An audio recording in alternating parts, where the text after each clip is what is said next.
ಓಂ ಸದಾಶಿವಸಮಾರಂಭಾ ಶಂಕರಾಚಾರ್ಯ अस्मदाचार्य पर्यन्तां वन्दे परम्परा स्मृतिपुराणानामालयं करुणालयं नमामि भगवत्पादं शङ्करं लोकशङ्करं शङ्कारूपेण मच्चित्तं पञ्चीकृतमभूत्यय इङ्गदेयस्य सामाय शङ्कराचार्यमाश्रये प्रह्लादवरदो देवो दोष्टोतिसिंहः परो हरिः नृसिंहोपासकं नित्यं तं नृसिंहगुरुं भजे श्री सच्चिदानन्द शिवाविनव्य नृसिंहभारत्यभिधान् व्याधिशीन् मन्त्रनिधीन् सदात्मनिष्ठान् भजे मानव शम्भुरूपान् सदात्मध्याननिरतं विषयेभ्यः पराङ्मुखं नौमि शास्त्रेषु निष्णातं चन्द्रशेखर भारती विवेकिनं महाप्रज्ञं दैर्योदार्यक्षमालिं सदा विनवपूर्वं तं विद्यातीर्थगुरुं भजे ज्ञानां जाह्नवीतीर्थं विद्यातीर्थं विवेकिनं वन्दे सर्वेषां सुखदं तीर्थं तीर्थमाश्रये व्याविनयसम्पन्नं विवेकिनं वन्दे वेदान्ततत्त्वज्ञं विधुशेखर भारती नमामि यामिनीनाथ लेखालङ्कृतकुन्तलां भवानीं भवसन्तापनिर्वापणसुधानदी नमः श्री शङ्करानन्दगुरुपादाम्बुजन्मने सविदासमहामोहग्राहग्रासैककर्मणे तत्पादाम्बुजद्वन्द्वसेवा निर्मलचेतसां सुखबोधाय तत्त्वस्य विवेकोऽयं विधीयते। ಇವಾಗ ಈ ಬೃಹದಾರಣ್ಯಕ ಉಪನಿಷತ್ತಲ್ಲಿ ಜೀವ ಬೇರೆ ಬೇರೆ ಅವಸ್ಥೆಗಳನ್ನ ಹೊಂದ್ತಾ ಇರ್ತಾನೆ. ಅದರಲ್ಲಿ ಯಾವುದೋ ಜಾಗೃತ ಅವಸ್ಥೆಯಿಂದ ಸ್ವಪ್ನಕ್ಕೆ ಹೋಗೋದು, ಸ್ವಪ್ನದಿಂದ ಮತ್ತೆ ಜಾಗೃತಿ ಬರೋದು. ಅದು ಇದನ್ನ ಒಂದು ದೃಷ್ಟಾಂತವಾಗಿ ಇಟ್ಕೊಂಡು ಈ ಜನ್ಮವನ್ನು ಬಿಟ್ಟು ಮುಂದಿನ ಜನ್ಮಕ್ಕೆ ಹೋಗೋದು ಅಂತ ಅಲ್ಲಿ ಕೂಡ ಒಂದು ಟ್ರಾನ್ಸಿಷನ್ ಅಂತ ಒಂದಿದೆ. ಸೊ ಈ ತರ ಒಂದು ವಿಷಯವನ್ನ ವಿಚಾರ ಮಾಡ್ತಾ ಇದ್ದಾರೆ ಇಲ್ಲಿ. ಸೊ ಹೇಳ್ತಾ ಇದ್ದಾರೆ, ಅವಿದ್ಯಾ ಕಾಮ ಕರ್ಮಾಖ್ಯ ಮೃತ್ಯೋಃ ರೂಪಾಣಿ ಅತೀತ್ಯ ಸಹ ಜಾಗೃದ್ದೇಹೇಂದ್ರಿಯಾದೀನಿ ತಿಷ್ಠತಿ ಜ್ಯೋತಿರಾತ್ಮನ. ಅವನು ಜಾಗೃತ್ ದೇಹ ಅಂತ ಎಲ್ಲರಿಗೂ ಇವಾಗ ಜಾಗೃತ ಅವಸ್ಥೆ ತಾನೇ ಇವಾಗ. ಆ ಶರೀರವನ್ನ ಏನ್ ಹೇಳ್ತಾ ಇದ್ದಾರೆ, ಅವಿದ್ಯ ಅದು ಮೃತ್ಯುವೇ ರೂಪಗಳು. ಮೃತ್ಯು ಅಂತ ಹೇಳಿದ್ರೆ ಡೆತ್ ಅಂತ. ಡೆತ್ ಅಂದ್ರೆ ಏನಂತ ಅಂತ ಹೇಳಿದ್ರೆ ಹುಟ್ಟೋದು ಸಾಯೋದು ಅಂತೆಲ್ಲ ಅದನ್ನೇ ಡೆತ್ ಅಂತ ಹೇಳಿದ್ದಾರೆ. ಅದಕ್ಕೆ ಯಾತಕ್ಕೆ ಮೃತ್ಯು ರೂಪಗಳು ಯಾವ್ದು ಅಂತ ಕೇಳಿದ್ರೆ ಅವಿದ್ಯಾ ಕಾಮ ಕರ್ಮ ಅಂತ ಇದೆ ನೋಡು. ಅವಿದ್ಯಾ ಅನ್ನೋದು ಬೇಸಿಕ್ ಆಗಿರೋ ಅವಿದ್ಯಾ. ನಮ್ಮ ಸ್ವರೂಪ ಏನು ಅಂತ ತಿಳ್ಕೊಳ್ಳದೆ ಇರೋದು ಅವಿದ್ಯಾ, ಅದೇ ಅವಿದ್ಯಾ. ಅದ್ರ ಕಾರಣದಿಂದ ಅದೇನಾಗುತ್ತೆ ಅಂತ ಹೇಳಿದ್ರೆ ನಮಗೆ ನಾವು ಪರಿಚ್ಛಿನ್ನವಾಗಿದ್ದ ವ್ಯಕ್ತಿ ಅಂತ ನಾವು ತಿಳ್ಕೊಂಡ್ಬಿಡ್ತೀವಿ ನಮ್ಮನ್ನ. ಅವಾಗ ಏನಾಗುತ್ತೆ, ನಾವು ಪರಿಚ್ಛಿನ್ನವಾಗಿರೋದ್ರಿಂದ ನಿಮಗೆ ನ್ಯಾಚುರಲ್ ಆಗಿ ಯಾರು ಹೇಳ್ಕೊಡ್ದೆ ನಮ್ಗೆ ಅದನ್ನ ಹೊಂದ್ಬೇಕು, ಇದನ್ನ ಹೊಂದಬೇಕು, ನಾನ್ ಸ್ವಲ್ಪ ದೊಡ್ಡವನಾಗ್ಬೇಕು, ನಾನ್ ಸ್ವಲ್ಪ ಚೆನ್ನಾಗಾಗ್ಬೇಕು ಅಂತ ಒಂದು ಬುದ್ಧಿ ಎಲ್ಲರಿಗೂ ಇರ್ತದೆ. ಯಾರು ಹೇಳ್ಕೊಡ್ಬೇಕಾಗೇ ಇಲ್ಲ. ಹಾಗಾಗಿ ಅಂತ ಒಂದು ಬುದ್ಧಿಗೆ ಕಾಮ ಅಂತ ಹೇಳ್ತಾರೆ. ಅಂದ್ರೆ ಯಾವುದೋ ಒಂದು ವಿಷಯದ ಬಯಕೆ ಅಂತ. ಸರಿ, ಆ ಬಯಕೆಯನ್ನ ನಾವು ಪೂರೈಸ್ಕೊಳ್ಳೋಕ್ಕಾಗಿ ಏನೋ ಕರ್ಮವನ್ನು ಮಾಡ್ತೀವಿ. ಹಾಗಾಗಿ ಅವಿದ್ಯಾ ಕಾಮ ಕರ್ಮ ಅಂತ ಇದು ಮೂರು ಕೂಡ ಬೇಸಿಕ್ ಆಗಿ ಎಲ್ಲರಿಗೂ ಕೂಡ ಯಾರು ಹೇಳ್ಕೊಡ್ದೇನೆ ಅನಾದಿಯಾಗಿ ಇರೋದು. ಎಲ್ಲ ಜೀವನಕ್ಕೂ ಕೂಡ ಇದೇ ಜನ್ಮಕ್ಕೆ ಕಾರಣವಾಗುತ್ತೆ. ಮತ್ತೆ ಜನ್ಮಕ್ಕೆ ಇದೇ ಕಾರಣವಾಗುತ್ತೆ. ಯಾಕಂದ್ರೆ ಕರ್ಮ ಅಂತ ಹೇಳಿದ ತಕ್ಷಣ ಅದು ಕರ್ಮ ಒಂದರಲ್ಲಿ ಪಾಪ ಕರ್ಮವಾಗಿರುತ್ತೆ, ಪುಣ್ಯ ಕರ್ಮವಾಗಿರುತ್ತೆ. ಪಾಪ ಕರ್ಮ ಪುಣ್ಯ ಎರಡನ್ನೂ ಅನುಭವಿಸಕ್ಕಾಗಿ ನಾವು ಜನ್ಮ ತಗೊಳ್ಳೇಬೇಕಾಗುತ್ತೆ. ಹಾಗಾಗಿ ಆ ಜನ್ಮ ಮೃತ್ಯು ಅಂತ ಒಂದು ಸರಣಿ ಇದೆಯಲ್ಲ, ಅದಕ್ಕೆ ಬೇಸಿಕ್ ಆಗಿ ಮೂಲಭೂತವಾಗಿರೋದು ಯಾವ್ದು ಅಂತ ಹೇಳಿದ್ರೆ ಅವಿದ್ಯಾ ಕಾಮ ಕರ್ಮ ಅಂತ ಇದನ್ನ ಬೃಹದಾರಣ್ಯಕದಲ್ಲಿ ಹೇಳಿದೆ. ಹಾಗಾಗಿ ಇದನ್ನ ಮೃತ್ಯುವಿನ ರೂಪಗಳು ಅಂತ ಹೇಳಿದೆ. ಮೃತ್ಯು ಅಂತ ಹೇಳಿದ್ರೆ ನನ್ನ ಬಗ್ಗೆ ಹುಟ್ಟಿ ಸಾಯೋದು ಅಂತ. ಅದರ ರೂಪಗಳು ಏನು ಅಂತ ಕೇಳಿದ್ರೆ ಅವಿದ್ಯಾ ಕಾಮ ಕರ್ಮ ಅಂತ ಹೇಳಿದ್ರೆ ಫಾರ್ಮ್ಸ್ ಆಫ್ ಡೆತ್ ಅಂತ. ಅದು ಜಾಗೃತ ದೇಹದಲ್ಲಿ ನಮ್ಗೆ ಚೆನ್ನಾಗಿ ಅದು ಕಾಣಿಸುತ್ತೆ ಅಂತ. ಯಾಕಂದ್ರೆ ನಾವು ಜಾಗೃತ ಅವಸ್ಥೆಯಲ್ಲಿ ನಾವು ಯಾವುದೇ ಒಂದು ಅನುಭವಿಸಿದ್ರು ಕೂಡ ಅದು ನಮ್ಮ ಕರ್ಮ ಫಲವಾಗಿರುತ್ತೆ. ಅದು ಒಂದು ಹಿಂದೆ ಮಾಡಿದ ಕರ್ಮ ಫಲವಾಗಿರುತ್ತೆ, ಒಂದು ಅನುಭವಿಸಬಹುದು. ಅದ್ ಮಾತ್ರ ಅಲ್ಲ, ನಾವು ಜಾಗೃತ ಅವಸ್ಥೆಯಲ್ಲಿ ಮಾಡ್ತಾ ಇರೋ ಕರ್ಮಗಳು ಕೂಡ ಏನಾಗಿರುತ್ತೆ, ಆ ಅವಿದ್ಯೆಯಿಂದ ಪ್ರಚೋದಿತವಾಗಿರೋ ಕರ್ಮಗಳಾಗಿರುತ್ತೆ. ಯಾಕಂದ್ರೆ ಕರ್ಮಗಳು ಮಾಡ್ತಾ ಇರ್ತೀವಿ ನಾವು, ಯಾರಿಗೂ ಕೂಡ ಅದನ್ನ ತಪ್ಸಂಗಿಲ್ವೇ ಇಲ್ಲ.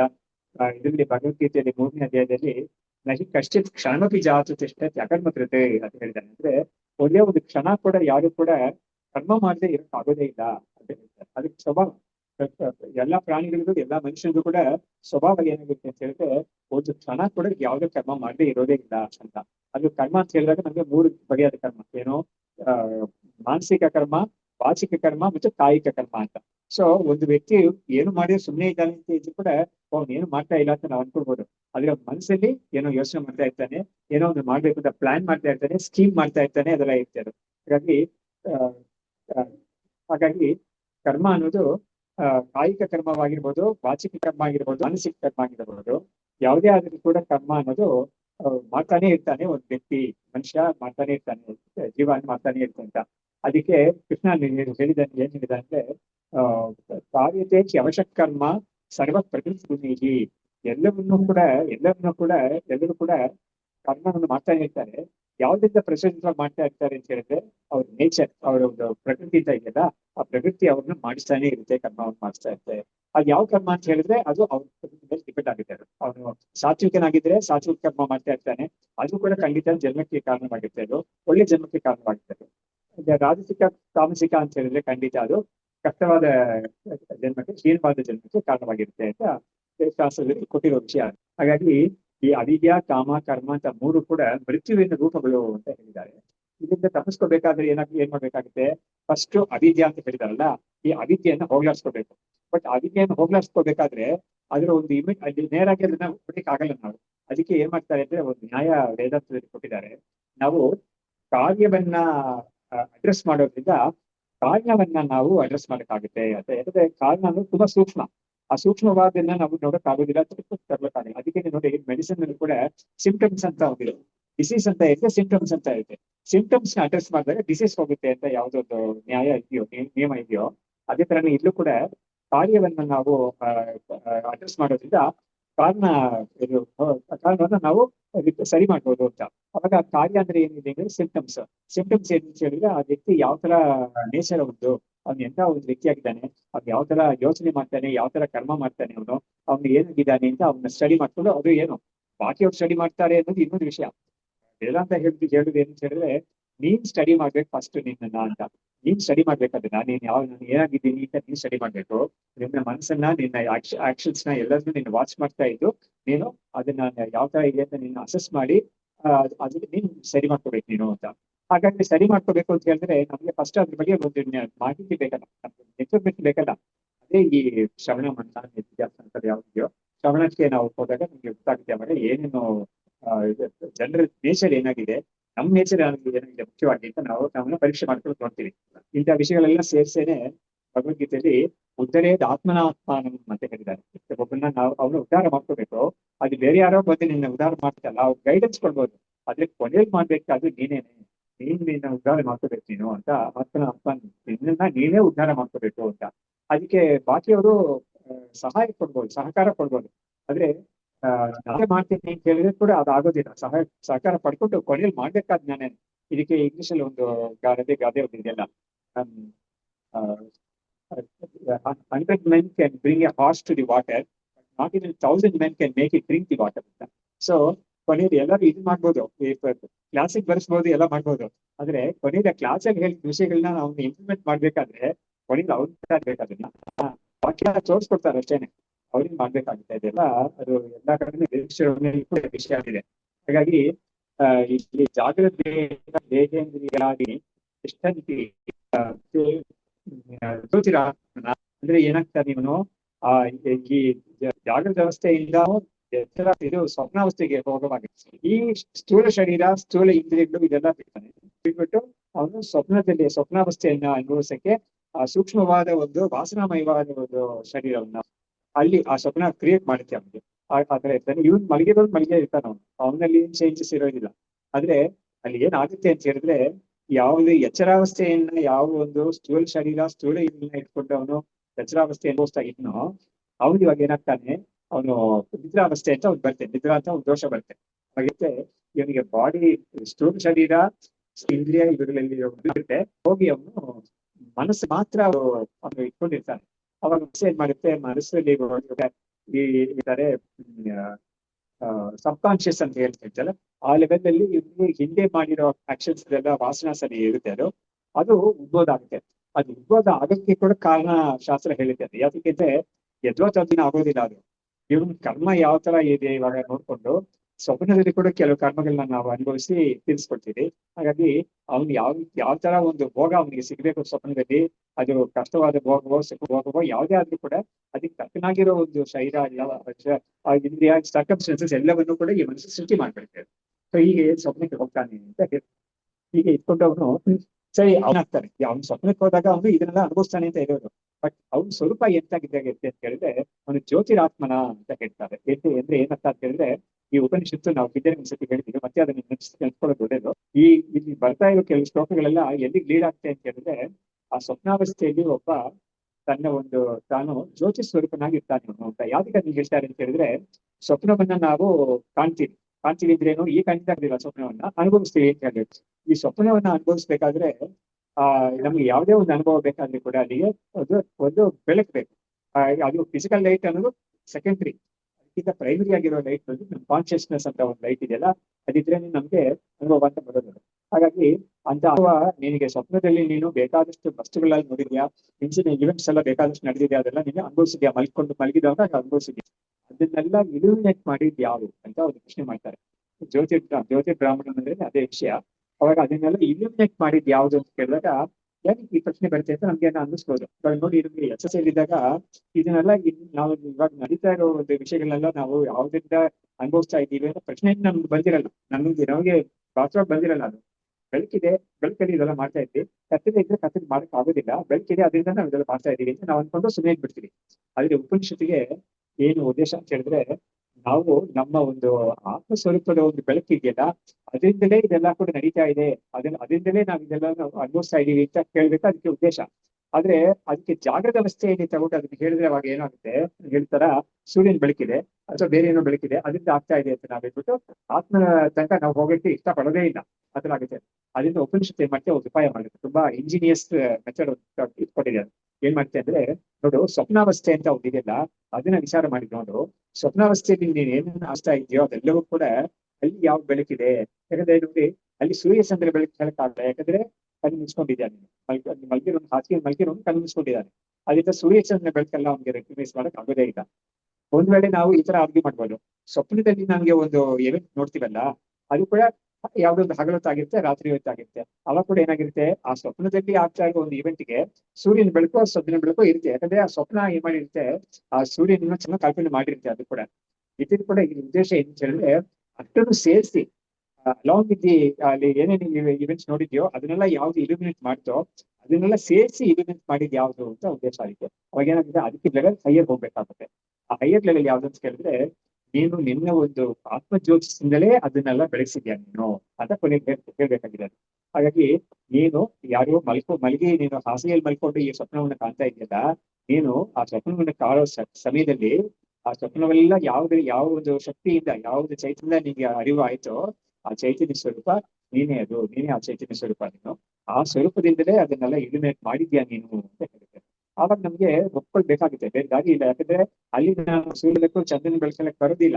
ಯಾಕಂದ್ರೆ ನೋಡಿ, ಈಗ ಎಚ್ಚರಾವಸ್ಥೆಯಲ್ಲಿ ನಾನು ಇದೆಲ್ಲ ನೋಡ್ತೀರಾ, ನನ್ ಕಣ್ಣು ತೆಗೆದಿದೆ. ಸೂರ್ಯನ ಬೆಳಕು ಇದೆಲ್ಲ ನನಗೆ ಅನುಭವಿಸ್ಬೇಕಾಗ್ತಾ ಇದೆ, ಅದರಿಂದಲೇ ಇದೆಲ್ಲ ನೋಡ್ತಾ ಇದ್ದೀನಿ ಅಂತ ನಾನು ಸುಮ್ಮನೆ ಹೇಳ್ಬಿಡ್ಬೋದು.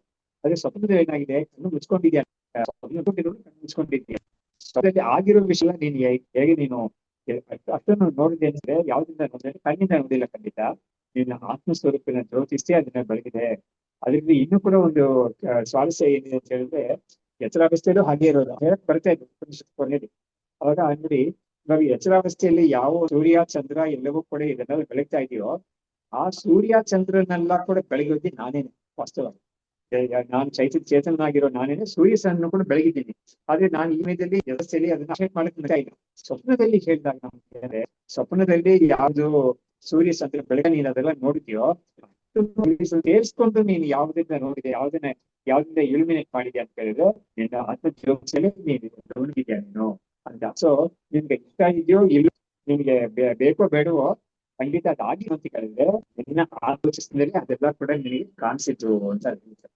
ಅದೇ ತರಾನೇ ಅದು ಎಕ್ಸ್ಟೆಂಡ್ ಮಾಡಿ ಆಮೇಲೆ ಹೇಳುತ್ತೆ, ನಿನ್ ಜಾಗೃತಿಯಲ್ಲಿ ನೋಡ್ತಾ ಇರೋದು, ಆಗ್ತಾ ಇರೋದು, ಅನುಭವ ಏನಿದೆಯೋ ಅದೆಲ್ಲ ಕೂಡ ನಿನ್ನ ಒಂದು ಆತ್ಮಜ್ಯೋತಿಸಿನಲ್ಲಿ ಇದೆಲ್ಲ ಮಾಡ್ತಾ ಇಲ್ಲ ಅಂತ ಅದನ್ನ ತೋರಿಸ್ಕೊಡ್ಬೇಕು. ಅವಾಗ ಅದಕ್ಕೆ ಯೂಸ್ ಮಾಡೋ ಶಬ್ದ ಏನು, ವಾಕ್ಯ ಏನಂತ ಹೇಳಿದ್ರೆ, ಅತ್ರಾಯಂ ಅಥವಾ ಸ್ವಯಂ ಜ್ಯೋತಿ, ಅತ್ರಾಯಂ ಪುರುಷ ಸ್ವಯಂ ಜ್ಯೋತಿ ಅಂತ. ಅತ್ರ ಅಂತ ಹೇಳಿದ್ರೆ ಆ ಸ್ವಪ್ನದಲ್ಲಿ ಈ ಪುರುಷ ಅಂದ್ರೆ ಈ ಜೀವ ಸ್ವಯಂ ಜ್ಯೋತಿಸಾಗಿದ್ದಾನೆ ಅವನು. ಅಂದ್ರೆ ಅವನಿಗೆ ಸ್ವಯಂ ಜ್ಯೋತಿ ಸ್ವಯಂ ಪ್ರಕಾಶ ಆಗಿದ್ದಾನೆ ಅವನು. ಅವನನ್ನ ಪ್ರಕಾಶ ಮಾಡಕ್ಕೆ ಯಾವ ಪ್ರಕಾಶ ಬೇಕಿಲ್ಲ. ಅವನು ತನ್ನ ಪ್ರಕಾಶದಿಂದ ಅವನ ಡ್ರೀಮ್ ಬಂದಿರೋ ಯಶವನ್ನು ಇಲ್ಯುಮಿನೇಟ್ ಮಾಡಿದ್ದಾನೆ. ಅದೇ ತರ ಜಾಗೃತ ವ್ಯವಸ್ಥೆಯಲ್ಲಿ ಇದ್ದಾಗ, ಜಾಗೃತದಲ್ಲಿ ಏನ್ ರೇಂಜರ್ ಬಂದಿದೆಯೋ ಅದನ್ನೆಲ್ಲ ಕೂಡ ಅವನು ಆ ಚೈತನ್ಯದಿಂದ ಮಾಡ್ತಾ ಇದ್ದಾನೆ. ಬಟ್ ಅದನ್ನ ತಿಳಿಸ್ಕೊಳಕ್ಕೆ, ನನ್ನ ಮನದಟ್ಟು ಮಾಡಕ್ಕೆ, ಉಪನಿಷತ್ತು ಮಾಡಕ್ಕೆ ಜಾಗೃತಿನ ಎಕ್ಸಾಂಪಲ್ ಆಗಿ ತಗೊಂಡು ಹೇಳಿದ್ರೆ ನಾವು ಈ ಪ್ರಾಬ್ಲಮ್ ಹೇಳ್ತಲ್ಲ, ಸೂರ್ಯನ ಬೆಳಕಿದೆ, ಚಂದ್ರನ ಬೆಳಕಿದೆ ಅಂತ. ಅದರಿಂದ ಅದೇನ್ ಮಾಡುತ್ತೆ, ಸ್ವಪ್ನವನ್ನ ಎಕ್ಸಾಂಪಲ್ ಆಗಿ ತಗೊಂಡು ಅಲ್ಲಿ ನಮ್ಗೆ ಪ್ರೂಫ್ ತೋರಿಸುತ್ತೆ ಅದು. ಅವಾಗ ನಾವ್ ಹೇಳ್ತಾರೆ ಕಾಯಿಲ್ಲ ಆಗುತ್ತೆ ಅಂತ. ಹೀಗಾಗಿ ನಮ್ಮ ಸ್ವರೂಪ ಇದ್ದು ನಮ್ಮ ಜ್ಯೋತಿರಾತ್ಮ ಸ್ವರೂಪವೇ ನಮ್ಮ ಸ್ವರೂಪ, ಜ್ಯೋತಿರೂಪವೇ ನಮ್ಮ ಸ್ವರೂಪ. ವಾಸ್ತವವಾಗಿ ಶರೀರ ಇಂದ್ರಿಯಗಳೆಲ್ಲ ಇರೋದು ನಾವಲ್ವೇ ಇಲ್ಲ, ಖಂಡಿತ. ಸ್ವರೂಪ ಏನು ನಿಜವಾಗ್ಲೂ ನಾವು ಅದು ಸ್ವರೂಪವೇ ನಾವು ಅಂತ ತೋರ್ಸಕ್ಕೆ ಬಂದಿದ್ದು. ತಸ್ಮಾತ್ ಸ್ವಾಭಾವಿಕೋ ನೈವ ಕ್ರಿಯಾಧ್ಯಾನಾದಿ ಲಕ್ಷಣಃ ಲೋಕದ್ವಯಾನುಸಂಚಾರಃ ಕಿಂತು ಔಪಾಧಿಕಃ ಇಷ್ಯತಾಂ. ಹಾಗಾದ್ರೆ ಏನಾಯ್ತು, ಇಲ್ಲಿಂದೇ ಒಂದ್ಸತಿ ಧ್ಯಾಯತೀವ ಲೇಲಾಯತೀವ ಅಂತ ಶಬ್ದಗಳು ಉಪಯೋಗಿಸದು. ಏನಂದ್ರೆ ಆತ್ಮಸ್ವರೂಪ ಅಂದ್ರೆ ಆತ್ಮಸ್ವರೂಪವನ್ನು ನಾವು ಯಾವ ವ್ಯಕ್ತಿ ಅವನು ಯಾರೋ ಒಂದು ವಿಷಯವನ್ನ ಧ್ಯಾನ ಮಾಡ್ತಾನೆ ಅಂತ ಹೇಳಿದ್ರೆ, ಬೇರೆ ಬೇರೆ ವಿಕ್ಷೇಪಗಳೆಲ್ಲ ಬಿಟ್ಟು ಒಂದು ವಿಷಯದಲ್ಲಿ ಇದ್ದಾನೆ ಅಂತ ಹೇಳಿದ್ರೆ ಅವನ ಧ್ಯಾನ ಮಾಡ್ತಾ ಇದ್ದಾನೆ ಅಂದ್ರೆ ಅವನ ಅಂತಃಕರಣವೇ ಧ್ಯಾನ ಮಾಡ್ತಾ ಇರೋದು. ಅದೇ ತರ ವಿಕ್ಷ ಆಗಿರೋದು ಕೂಡ ಅಂತಃಕರಣಕ್ಕೆ ಆಗುತ್ತೆ. ಆದ್ರೆ ನಾವೇನ್ ಹೇಳ್ತೀವಿ, ಅವ್ನು ಹೀಗಿದ್ದಾನೆ ಅಂತ ಹೇಳ್ತೀವಿ, ಅವನ ಮಾಡ್ತಾ ಇದ್ದಾನೆ, ಅವನು ಡಿಸ್ಟ್ರಾಕ್ಟ್ ಉದ್ದೇಶ ಏನಂತ ಹೇಳಿದ್ರೆ ಆತ್ಮಕ್ಕೆ ಧ್ಯಾನ ಇಲ್ಲ, ವಿಕ್ಷೇಪ ಅನ್ನೋದು ಇಲ್ಲ ಆತ್ಮನಿಗೆ. ಈ ಧ್ಯಾನ ಮತ್ತು ವಿಕ್ಷೇಪ ಎರಡು ಕೂಡ ಅಂತಃಕರಣಿಗೆ ಸೇರಿದ್ದದು. ಆತ್ಮ ಇದು ಎರಡರಿಂದಲೂ ಬೇರೆಯಾಗಿರೋದು ಅಂತ ಉದ್ದೇಶ ಅದಕ್ಕೆ. ಅವಾಗ ಅವನು ಈ ಒಂದು ಎರಡು ಚಟುವಟಿಕೆ ಎಲ್ಲ ಧ್ಯಾನ ಅನ್ನೋದು ವಿಕ್ಷೇಪ ಅನ್ನೋದು ಅದು ಎರಡು ಕೂಡ ಇವನು ಆತ್ಮ ಮಾಡೋದಲ್ಲ, ನಿಜವಾಗ್ಲು ಉಪಾಧಿಯಿಂದ ಆಗ್ತಾ ಇರೋದು.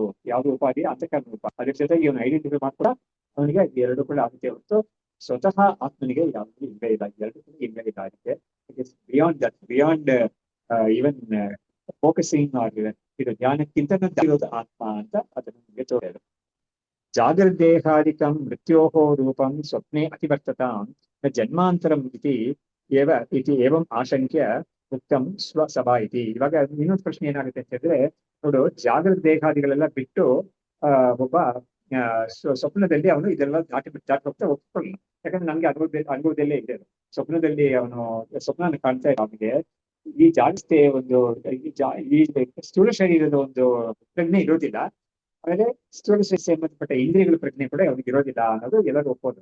ಆದ್ರೆ ಸರಿ, ಸ್ವಪ್ನಕ್ಕೆ ಹೋದಾಗ ಇದನ್ನ ಬಿಡ್ತಾನೆ ಅಂತ ಒಪ್ಕೊಳ್ಳೋಣ, ಅವನು ಇನ್ನೊಂದು ಜನ್ಮ ಪಡಿತಾನಲ್ಲ, ಈ ಶರೀರವನ್ನು ಬಿಟ್ಟು ಬೇರೆ ಶರೀರವನ್ನು ಪಡಿತಾನಲ್ಲ, ಆವಾಗ ನಾವು ಈ ಆತ್ಮನಿಗೆ ಇಲ್ಲ ಅಂತೆಲ್ಲ ಹೇಳಕ್ಕಾಗುದಿಲ್ಲ ನಾವು. ಅದು ಅದ್ರ ಜೊತೆಗೆ ಹೋಗುತ್ತೆ, ಅದು ಆತ್ಮನಿಗೆ ಶರೀರ ಇದ್ದೇ ಇರುತ್ತೆ ಅದಕ್ಕೆ ಅಂತ ಒಂದು ಪ್ರಶ್ನೆ ಬರುತ್ತೆ. ಅದನ್ನ ಹೋಗ್ಲಾಡ್ಸಕ್ಕಾಗಿ ಉಪನಿಷತ್ತು ಇನ್ನೊಂದು ಪ್ರಯತ್ನ ಮಾಡ್ಬೇಕಾಗಿದೆ. ಹಾಗಾಗಿ ಏನಾಯ್ತು, ಅಟ್ ಎನಿ ಕಾಸ್ಟ್ ಆತ್ಮನಿಗೆ ಶರೀರದ ಸಂಬಂಧ ಇಲ್ವೇ ಇಲ್ಲ. ಅದು ನೀನು ಅವಸ್ಥೆಗೆ ತಗೊಂಡು ನೋಡಿದ್ರು, ಅದೇ ಸ್ವಪ್ನ ಸುಡುತ್ತೆ ಅವಸ್ಥೆಗೆ ತಗೊಂಡು ನೋಡಿದ್ರು ಆಯ್ತು, ಈ ಶರೀರ ಬಿಟ್ಟು ಇನ್ನೊಂದು ಶರೀರ ತಗೊಳ್ತೀವಿ ಅಂತ ಹೇಳಿದ್ರೆ ಅದು ಅಲ್ಲೂ ಆಯ್ತದು. ಹಾಗಾಗಿ ಈ ವಿಷಯ ಕೂಡ ನಮಗೆ ಭಗವದ್ಗೀತೆ 2ನೇ ಅಧ್ಯಾಯದಲ್ಲಿ ಬರ್ತದೆ. ಯಾಕಂದ್ರೆ ಅವನು ಅರ್ಜುನನಿಗೆ ಭೀಷ್ಮ ದ್ರೋಣಾದಿಗಳೆಲ್ಲ ತೀರ್ಕೊಂಡ್ಬಿಡ್ತಾರೆ, ಅದರಿಂದ ತುಂಬಾ ದುಃಖ ಆಗುತ್ತೆ ಅವನಿಗೆ ಅಂತ ಹೇಳಿದಾಗ ಅವ್ರ ಸ್ವರೂಪ ಏನು ಅಂತ ಇವನು ಕೃಷ್ಣ ತೋರಿಸ್ಕೊಡ್ತಾನೆ. ಭೀಷ್ಮ ದ್ರೋಣಗಳು ಅಂತ ಅವ್ರ ಶರೀರಗಳೇ ಅದು ತೀರ್ಕೊಳ್ಳೋದು ಆ ಯುದ್ಧದಲ್ಲಿ. ಅವ್ರ ಆತ್ಮ ಅಂತ ಇದೆಯಲ್ಲ, ಅದಕ್ಕೆ ಏನು ಆಗೋದೇ ಇಲ್ಲ, ಅದು ಯಾವತ್ತೂ ಒಂದಾಗೆ ಇರುತ್ತೆ. ಅದು ಒಂದು ಶರೀರ ಬಿಟ್ಬಿಟ್ಟು ಇನ್ನೊಂದು ಶರೀರಕ್ಕೆ ಹೋಗುವಾಗ ಕೂಡ ಆ ಆತ್ಮನಿಗೇನು ಅದರಿಂದ ಏನೋ ಲೇಪ ಇದ್ದೇ ಇಲ್ಲ. ಅದಕ್ಕೆ ಆ ಜೀವ ಅಂತ ಯಾರಿರ್ತಾನೋ, ಅಂದ್ರೆ ಯಾರು ಈ ಶರೀರಾದಿಗಳ ಜೊತೆಗೆ ಐಡೆಂಟಿಫೈ ಮಾಡ್ಕೊಂಡಿರ್ತಾನೋ, ನಾನು ಇಂತ ಅಥವಾ ನಾನೊಂದು ಜೀವ ಅಂತ ಅವನಿಗೆ ಐಡೆಂಟಿಫಿಕೇಶನ್ ಇರುತ್ತೆ. ಯಾಕಂದ್ರೆ I endowed with this body mind complex ಅಂತ ಒಂದು ಬುದ್ಧಿ ಇರುತ್ತೆ, ಎಲ್ಲರಿಗೂ ಕೂಡ ಇರುತ್ತೆ. ಅದು ಯಾರು ಹೇಳ್ಕೊಡ್ದೇನೆ ಅದನ್ನ ಹೋಗ್ಲಾಡ್ಸಕ್ಕೇನೆ ಬರ್ತಾ ಇರೋದು. ನೀನು ಖಂಡಿತ ಈ ಬಾಡಿ ಮೈಂಡ್ ಕಾಂಪ್ಲೆಕ್ಸ್ ಅಲ್ವೇ ಇಲ್ಲ ಅಂತ ಬರ್ತಾ ಇರೋದು.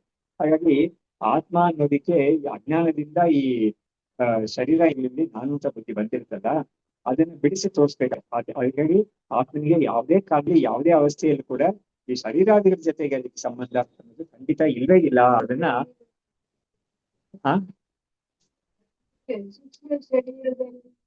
ಕರೆಕ್ಟ್, ಸೂಕ್ಷ್ಮ ಶರೀರ ಹಿಡಿತೆ. ಬಟ್ ಆವಾಗ ಕೂಡ ಏನಾಗುತ್ತೆ ಅಂತ ಹೇಳಿದ್ರೆ ಆತ್ಮನಿಗೆ ಅದಿಲ್ಲ, ಸೂಕ್ಷ್ಮ ಶರೀರ ಇಲ್ಲ ಆತ್ಮನಿಗೆ ಇದೆಲ್ಲ ಇದೆ ನಿಜವಾಗ್ಲು. ಹಾಗಾಗಿ ಆತ್ಮನಿಗೆ ಈ ಬಾಡಿ ಮೈಂಡ್ ಕಾಂಪ್ಲೆಕ್ಸ್ ಸಮಸ್ಯೆ, ಈ ಮೈಂಡ್ ಕಾಂಪ್ಲೆಕ್ಸ್ ಅಂತ ಹೇಳ್ತಾ ಅದೇ ಸೂಕ್ಷ್ಮ ಶರೀರ ಅಂತ. ಹಾಗಾಗಿ ಅದ್ರ ಸಂಬಂಧ ಕೂಡ ಆತ್ಮನಿಗಿಲ್ಲ ನಿಜವಾಗ್ಲೂ, ಅಜ್ಞಾನದಿಂದ ತನಗಿದೆ ಅಂತ ಅನ್ಕೊಂಡಿರ್ತಾನೆ ಅಷ್ಟೇ. ಹಾಗಾಗಿ ನಾನು ಈ ಶರೀರವನ್ನು ಬಿಟ್ಟ ಮೇಲೆ ನಾನು ಇನ್ನೊಂದು ಶರೀರ ಕೊಡ್ತೀನಿ ಅಂತ ತಿಳ್ಕೊಳ್ತಾನೆ, ಶಾಸ್ತ್ರದ ಇಟ್ಕೊಂಡು ತಿಳ್ಕೊಳ್ತಾನೆ. ಆ ಶಾಸ್ತ್ರ ಏನು ಅಂತ ಹೇಳಿ ಈ ವೇದಾಂತ ಅಲ್ಲಿ ಅದರ ಎಂಡ್ ಅಲ್ಲ. ಸಾಮಾನ್ಯವಾಗಿ ಕರ್ಮಶಾಸ್ತ್ರ ಅಂತ ಯಾವ್ದಿದೆಯೋ ವೇದಾಂತ ಪೂರ್ವಕಾಂಡ ಕರ್ಮಕಾಂಡ ಅಂತ, ಕರ್ಮವನ್ನು ಮಾಡಿದ್ರೆ ನೀನು ಇಂಥ ಕರ್ಮವನ್ನು ಮಾಡಿದ್ರೆ ಇಂಥ ಲೋಕಕ್ಕೆ ಹೋಗ್ತೀಯ ಅಂತ ಹೇಳ್ತಲ್ಲ, ಅಲ್ಲೇ ಕೂಡ ಅದು ಏನ್ ತೋರಿಸುತ್ತೆ ಅಂತ ಹೇಳಿದ್ರೆ, ನೋಡು, ಈ ಕರ್ಮಗಳನ್ನ ನೀನ್ ಇಲ್ಲಿ ಮಾಡುವಾಗ ಈ ಶರೀರದಿಂದ ಮಾಡ್ತಾ ಇದ್ದೀಯ ನೀನು. ಇದರ ಫಲವನ್ನ ನೀನು ಇನ್ನೊಂದು ಶರೀರವನ್ನು ಇಟ್ಕೊಂಡು ಬೇರೆ ಲೋಕದಲ್ಲಿ ಅನುಭವಿಸ್ತೀಯ ನೀನು. ಅವಾಗ ಏನಾಗುತ್ತೆ, ಈ ಶರೀರ ಕೂಡ ಡಿಫಾಲ್ಟ್ ಶರೀರ ಅಲ್ಲ ಇದು. ನಿನಗೆ ವಾಸ್ತವವಾಗಿ ಡಿಫಾಲ್ಟ್ ಶರೀರ ಅಂತ ಯಾವ್ದು ಇಲ್ಲೇ ಇಲ್ಲ. ಅಷ್ಟು ಮಟ್ಟಿಗೆ ಅದು ಹೇಳ್ತೇನೆ. ಆದ್ರೆ ನೀನ್ ನಿಜವಾಗ್ಲೂ ಕರ್ತಾ ಹೋಗ್ತಾ ಅಲ್ಲ ಅನ್ನೋ ವಿಷಯವನ್ನ ಕರ್ಮಕಾಂಡ ಕೇಳೋದೇನು, ಅದು ವೇದ ಮಾತ್ರ ಕೇಳೋದು. ಹಾಗಾಗಿ ಏನನ್ನು ಮಾಡಿ ನಾನು ಇನ್ನೊಂದು ಲೋಕಕ್ಕೆ ಹೋಗ್ತೀನಿ ಅಂತ ಕರ್ಮ ಮಾಡಕ್ಕೆ ನಾನು ಕರ್ತಾ ತಿಳಿತಾ ಇರ್ತಂದ, ಕರ್ತಾ ಹೋಗ್ತಾ ಅಂತ ಅವ್ನಿಗೆ ಕೂಡ ಗೊತ್ತು ಈ ಶರೀರ ನನ್ನಲ್ಲ ಅಂತ ಅವ್ನಿಗೆ ಗೊತ್ತು. ಆದ್ರೆ ನಿಜವಾಗ್ಲೂ ಶರೀರ ಇಂದ್ರಿಯಗಳೆಲ್ಲ ಇದೇ ಇರೋ ಸ್ವರೂಪ ನಾನು ಅಂತ ವಿಷಯ ಅವ್ನಿಗೆ ಗೊತ್ತಿರುತ್ತೆ. ಹಾಗಾಗಿ ಅವನು ಇದನ್ನ ಮಾಡ್ತಾ ಇರ್ತಾನೆ. ಅಂದ್ರೆ ವೇದಾಂತ ಏನ್ ಮಾಡ್ತೀಯ, ಅದಕ್ಕಿಂತ ಇನ್ನೊಂದು ಹೈಯರ್ ಲೆವೆಲ್ಗೆ ಹೋಗಿ ಇದು ಕೂಡ ನಿನಗೆ ವಾಸ್ತವವಾಗಿ ನಿನ್ನ ಸ್ವರೂಪ ಇಲ್ವೇ ಇಲ್ಲ, ಅದೇ ಸೂಕ್ಷ್ಮ ಶರೀರ ಸಂಬಂಧ ಅಂತ ಇರ್ತಲ್ಲ ಅದು ಕೂಡ ನಿಜವಾಗ್ಲೂ ಇಲ್ವೇ ಇಲ್ಲ. ಯಾಕಂದ್ರೆ ಸೂಕ್ಷ್ಮ ಶರೀರ ಸಂಬಂಧ ಇಟ್ಕೊಂಡಿದ್ರೆ ಏನಾಗುತ್ತೆ, ಅದ್ರ ಜೊತೆಗೆ ಅವನ ಅನುಭವ ಅಂತ ಬಂದಾಗ ಸ್ಥೂಲ ಶರೀರ ಬೇಕೇ ಬೇಕಾಗುತ್ತೆ. ಅದಕ್ಕೆ ಯಾವುದೇ ಒಬ್ಬ ವ್ಯಕ್ತಿಗೆ ಕೂಡ ಸೂಕ್ಷ್ಮ ಶರೀರ ಮಾತ್ರವಾಗಿ ಇಟ್ಕೊಂಡು ಏನು ಅನುಭವ ಇರೋದೇ ಇಲ್ಲ. ಅದಕ್ಕೆ ಒಂದು ನಮ್ದು ಇದರಲ್ಲಿ ವೇದಾಂತ ಶಾಸ್ತ್ರದಲ್ಲಿ ತೋರಿಸೋದು, ಒಬ್ಬ ಈ ಶರೀರವನ್ನು ಬಿಟ್ಟು ಅದೇ ತೀರ್ಕೊಳ್ತಾನೆ ಅಂತ ಹೇಳಿದಾಗ ಈ ಶರೀರವನ್ನು ಬಿಟ್ಟು ಆ ಸೂಕ್ಷ್ಮ ಶರೀರ ಆಚೆ ಹೋಗುತ್ತೆ. ಆಚೆ ಹೋಗಿ ಅದು ಇನ್ನೊಂದು ಸ್ಥೂಲ ಶರೀರ ಪಡ್ಕೊಳ್ಳೋ ತನಕ ಅದಕ್ಕೆ ಅನುಭವ ಅಂತ ಯಾವುದೇ ಇರೋದೇ ಇಲ್ಲ. ಸುಮ್ಮನೆ ಟ್ರಾವೆಲ್ ಮಾಡ್ತಾ ಇರುತ್ತೆ.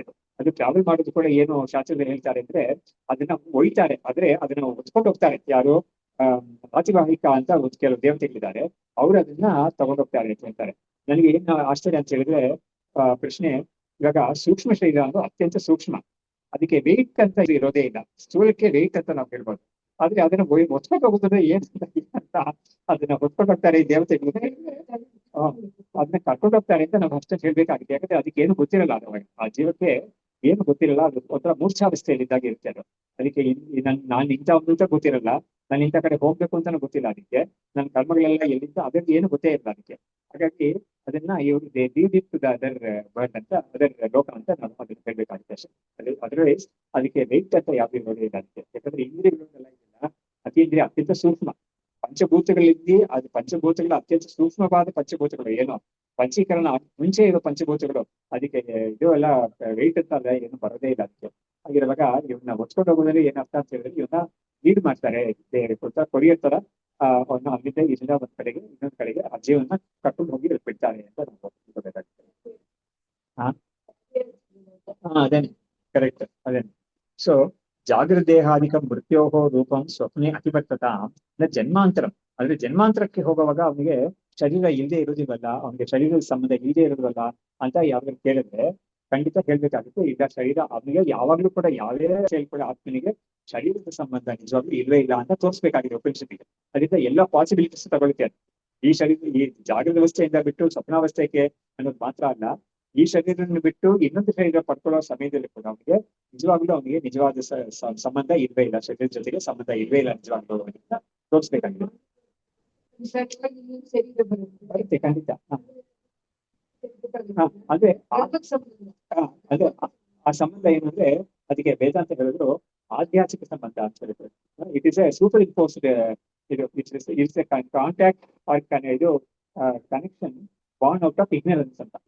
ಇವಾಗ ನೋಡಿ, ಇವಾಗ ಇದಕ್ಕೆ ಹಗ್ಗಕ್ಕೆ ಹಾವಿಗೆ, ಇವಾಗ ಹಗ್ಗವನ್ನು ನೋಡಿ ನಾವು ಆದ ಭ್ರಮೆ ಇರುತ್ತಪ್ಪ, ಆ ಸಮಯದಲ್ಲಿ ಹಗ್ಗದ ಜೊತೆಗೆ ಹಾವು ಇಲ್ವೇ ಇಲ್ಲ, ಇದಾಗಲು. ಆದ್ರೆ ನಾವು ಏನ್ ಮಾಡಿದೀವಿ, ಆ ಹಗ್ಗವನ್ನ ತಿಳ್ಕೊಂಡಿದ್ದೀವಿ. ಅದೇ ತರನೇ ಕೂಡ ಆತ್ಮವಾಗಿ ಕೇವಲ ಶುದ್ಧ ಆತ್ಮವಾಗಿ ಇರೋದು ನಿಜವಾಗ್ಲೂ ಅಜ್ಞಾನದಿಂದ ನಾವು ಈ ಶರೀರ ನಾನು ಅಂತ ಬುದ್ಧಿ ಮಾಡ್ಕೊಂಡಿದ್ದೀವಿ. ಅದರಿಂದ ಏನಾಯ್ತು, ಆ ನಿಜವಾದ ಆತ್ಮನಿಗೆ ಈ ಶರೀರಾದಿಗಳ ಜೊತೆಗೆ ನಿಜವಾದ ಸಂಬಂಧ ಇಲ್ಲ. ಅದು it's not A real connection, but ಬೇಕೇ ಬೇಕು. ಕರೆಕ್ಟ್, ಅದು ಅದೇ ಐಡೆಂಟಿಫಿಕೇಶನ್ ಬೇಕು ಕರ್ಮ ಮಾಡಕ್ಕೆ. ಆ ಐಡೆಂಟಿಫಿಕೇಶನ್ ಎಲ್ಲ ಕೂಡ ಈ ಅಜ್ಞಾನದಿಂದ ಬರುತ್ತೆ. ಕರೆಕ್ಟ್ ಡಿಪೆಂಡಿಂಗ್ ಆನ್ ದಿ ಕರ್ಮ, ಅದಕ್ಕೆ ಐಡೆಂಟಿಫಿಕೇಶನ್ ಬರುತ್ತೆ ಅದಕ್ಕೆ. ಅವಾಗ ಐಡೆಂಟಿಫಿಕೇಶನ್ ಇಟ್ಕೊಂಡೆ ಕರ್ಮ ಮಾಡಕ್ ಆಗೋದು. ಅದಕ್ಕೆ ಶಂಕರಾಚಾರ್ಯರು ಏನ್ ಮಾಡ್ತಾರೆ, ಆ ಅಧ್ಯಾಸ ಭಾಷೆಯಲ್ಲಿ ಹೇಳುವಾಗ ಒಬ್ಬನಿಗೆ ಈ ತಾನು ಶರೀರ ಅಲ್ಲ ಅಂತ, ಶರೀರ ಮನಸ್ಸುಗಳೆಲ್ಲ ತಾನು ಅಲ್ಲ ಅಂತ ಬುದ್ಧಿ ಬಂದ್ಬಿಟ್ರೆ ಅವನಿಗೆ ಕರ್ಮ ಮಾಡೋಕೆ ಆಗೋದಿಲ್ಲ ಅಂತ ಹೇಳ್ತಾರೆ. ಆಗೋದಿಲ್ಲ ಅಂದ್ರೆ ಏನಂತ, ಅವ್ನ್ ಕರ್ತ ಅಲ್ಲ ಅಂತ ತಿಳ್ಕೊಂಡಿರ್ತಾನೆ ಅವ್ನು ತನ್ನನ್ನ. ಹಾಗಿರೋನ್ನ ನೀನು ಕರ್ಮ ಮಾಡಿ ಹೇಗೆ ನೀನು ಕರ್ಮ ಮಾಡೋಕೆ ಹೇಳಕ್ಕಾಗುತ್ತೆ? ಆ ಒಂದು ಟೋನ್, ಆ ಒಂದು ಟ್ರೆಂಡ್ ಇದೆಯಲ್ಲ, ಅದನ್ನ ಶಂಕರಾಚಾರ್ಯರು ಎಲ್ಲಾ ಕಡೆಗೂ ಸೇರಿಸ್ತಾರೆ. ಅಂದ್ರೆ ಕೆಲವರು ಒಂದು ಕಾಲದಲ್ಲಿ ಶಂಕರಾಚಾರ್ಯ ಕಾಲದಲ್ಲಿ ಈ ತರ ಕೆಲವರು ಇದ್ದಾರೆ, ಅವ್ರು ಏನ್ ಹೇಳ್ತಾ ಇದ್ರು, ಒಬ್ಬ ಮುಕ್ತಿಯನ್ನು ಹೊಂದಬೇಕಾದ್ರೆ ಬರೀ ಜ್ಞಾನ ಮಾತ್ರ ಸಾಲದು. ಜ್ಞಾನ ಅಂದ್ರೆ ಏನು, ನಾನು ಶರೀರ ಇಂದ್ರಿಯಗಳು ಅಲ್ಲ ಅಂತ ಒಂದು ಜ್ಞಾನ ಇದೆಯಲ್ಲ, ಜ್ಞಾನ ಮಾತ್ರ ಸಾಕು. ಕರ್ಮನು ಮಾಡ್ತಾನೆ ಇರ್ಬೇಕು. ಅವ್ನ್ ಸಾಯೋ ತನಕ ಕರ್ಮ ಮಾಡ್ತಾನೆ ಇರ್ಬೇಕು. ಆವಾಗ್ಲೇನೆ ಅವನಿಗೆ ಮುಕ್ತಿ. ಅದಕ್ಕೆ ಜ್ಞಾನ ಕರ್ಮ ಸಮುಚ್ಚಯವ ಅಂತ ಹೇಳ್ತಾರೆ. ಹಾಗಾಗಿ ಅದನ್ನ ನಿರಾಕರಣೆ ಮಾಡುವಾಗ ಶಂಕರಾಚಾರ್ಯ ಹೇಳೋದು, ಒಬ್ಬನಿಗೆ ಕರ್ತೃತ್ವ ತನಗೆ ಕಷ್ಟ ಇಲ್ಲ ಅಂತ ಬುದ್ಧಿ ಮೇಲೆ ಹೇಗೆ ಈ ಒಂದು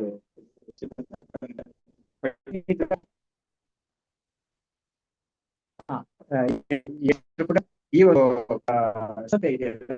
ಆತ್ಮನಿಗೂ ಇಂದ್ರಿಯಗಳಿಗೂ ಸಂಬಂಧ ಆಯ್ತಿಲ್ಲ. ಆ ಸಂಬಂಧ ಅನ್ನೋದು ನಿಜವಾದ ಸಂಬಂಧ. ಆಕೆಯನ್ನು ಅದು ಸಂಬಂಧ ಇದೆಯಾ ನಿಜವಾಗ್ಲೂ ಇಲ್ವೇ ಇಲ್ಲ. ನಿಜವಾಗ್ಲು ವಿಚಾರ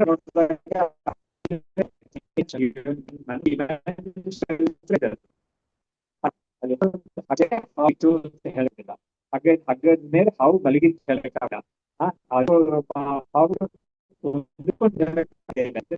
ನಿಜವಾಗ್ಲೂ ಆ ಹಾವು ಇಲ್ಲೇ ಇಲ್ಲ ನಿಜವಾಗ್ಲೂ. ಅದೇ ತರನೇ ಇಲ್ಲೂ ಕೂಡ ಈ ಶರೀರ ಜೊತೆಗೆ ನಿಜವಾದ ಸಂಬಂಧ ಅಲ್ಲ, ಅದು ಆಧ್ಯಾತ್ಮಿಕ ಸಂಬಂಧ ಅಷ್ಟೇ. ನಿಜವಾಗ್ಲೂ ನಾವು ವಿಚಾರ ಮಾಡಿದಾಗ ಈ ಶರೀರ ಕೂಡ ನಿಜವಾಗ್ಲೂ ಇಲ್ಲ ಅಂತ ಆದ್ರೆ ಅದು ನಾನು ತಾನೇ ಮಾಡ್ಕೊಂಡು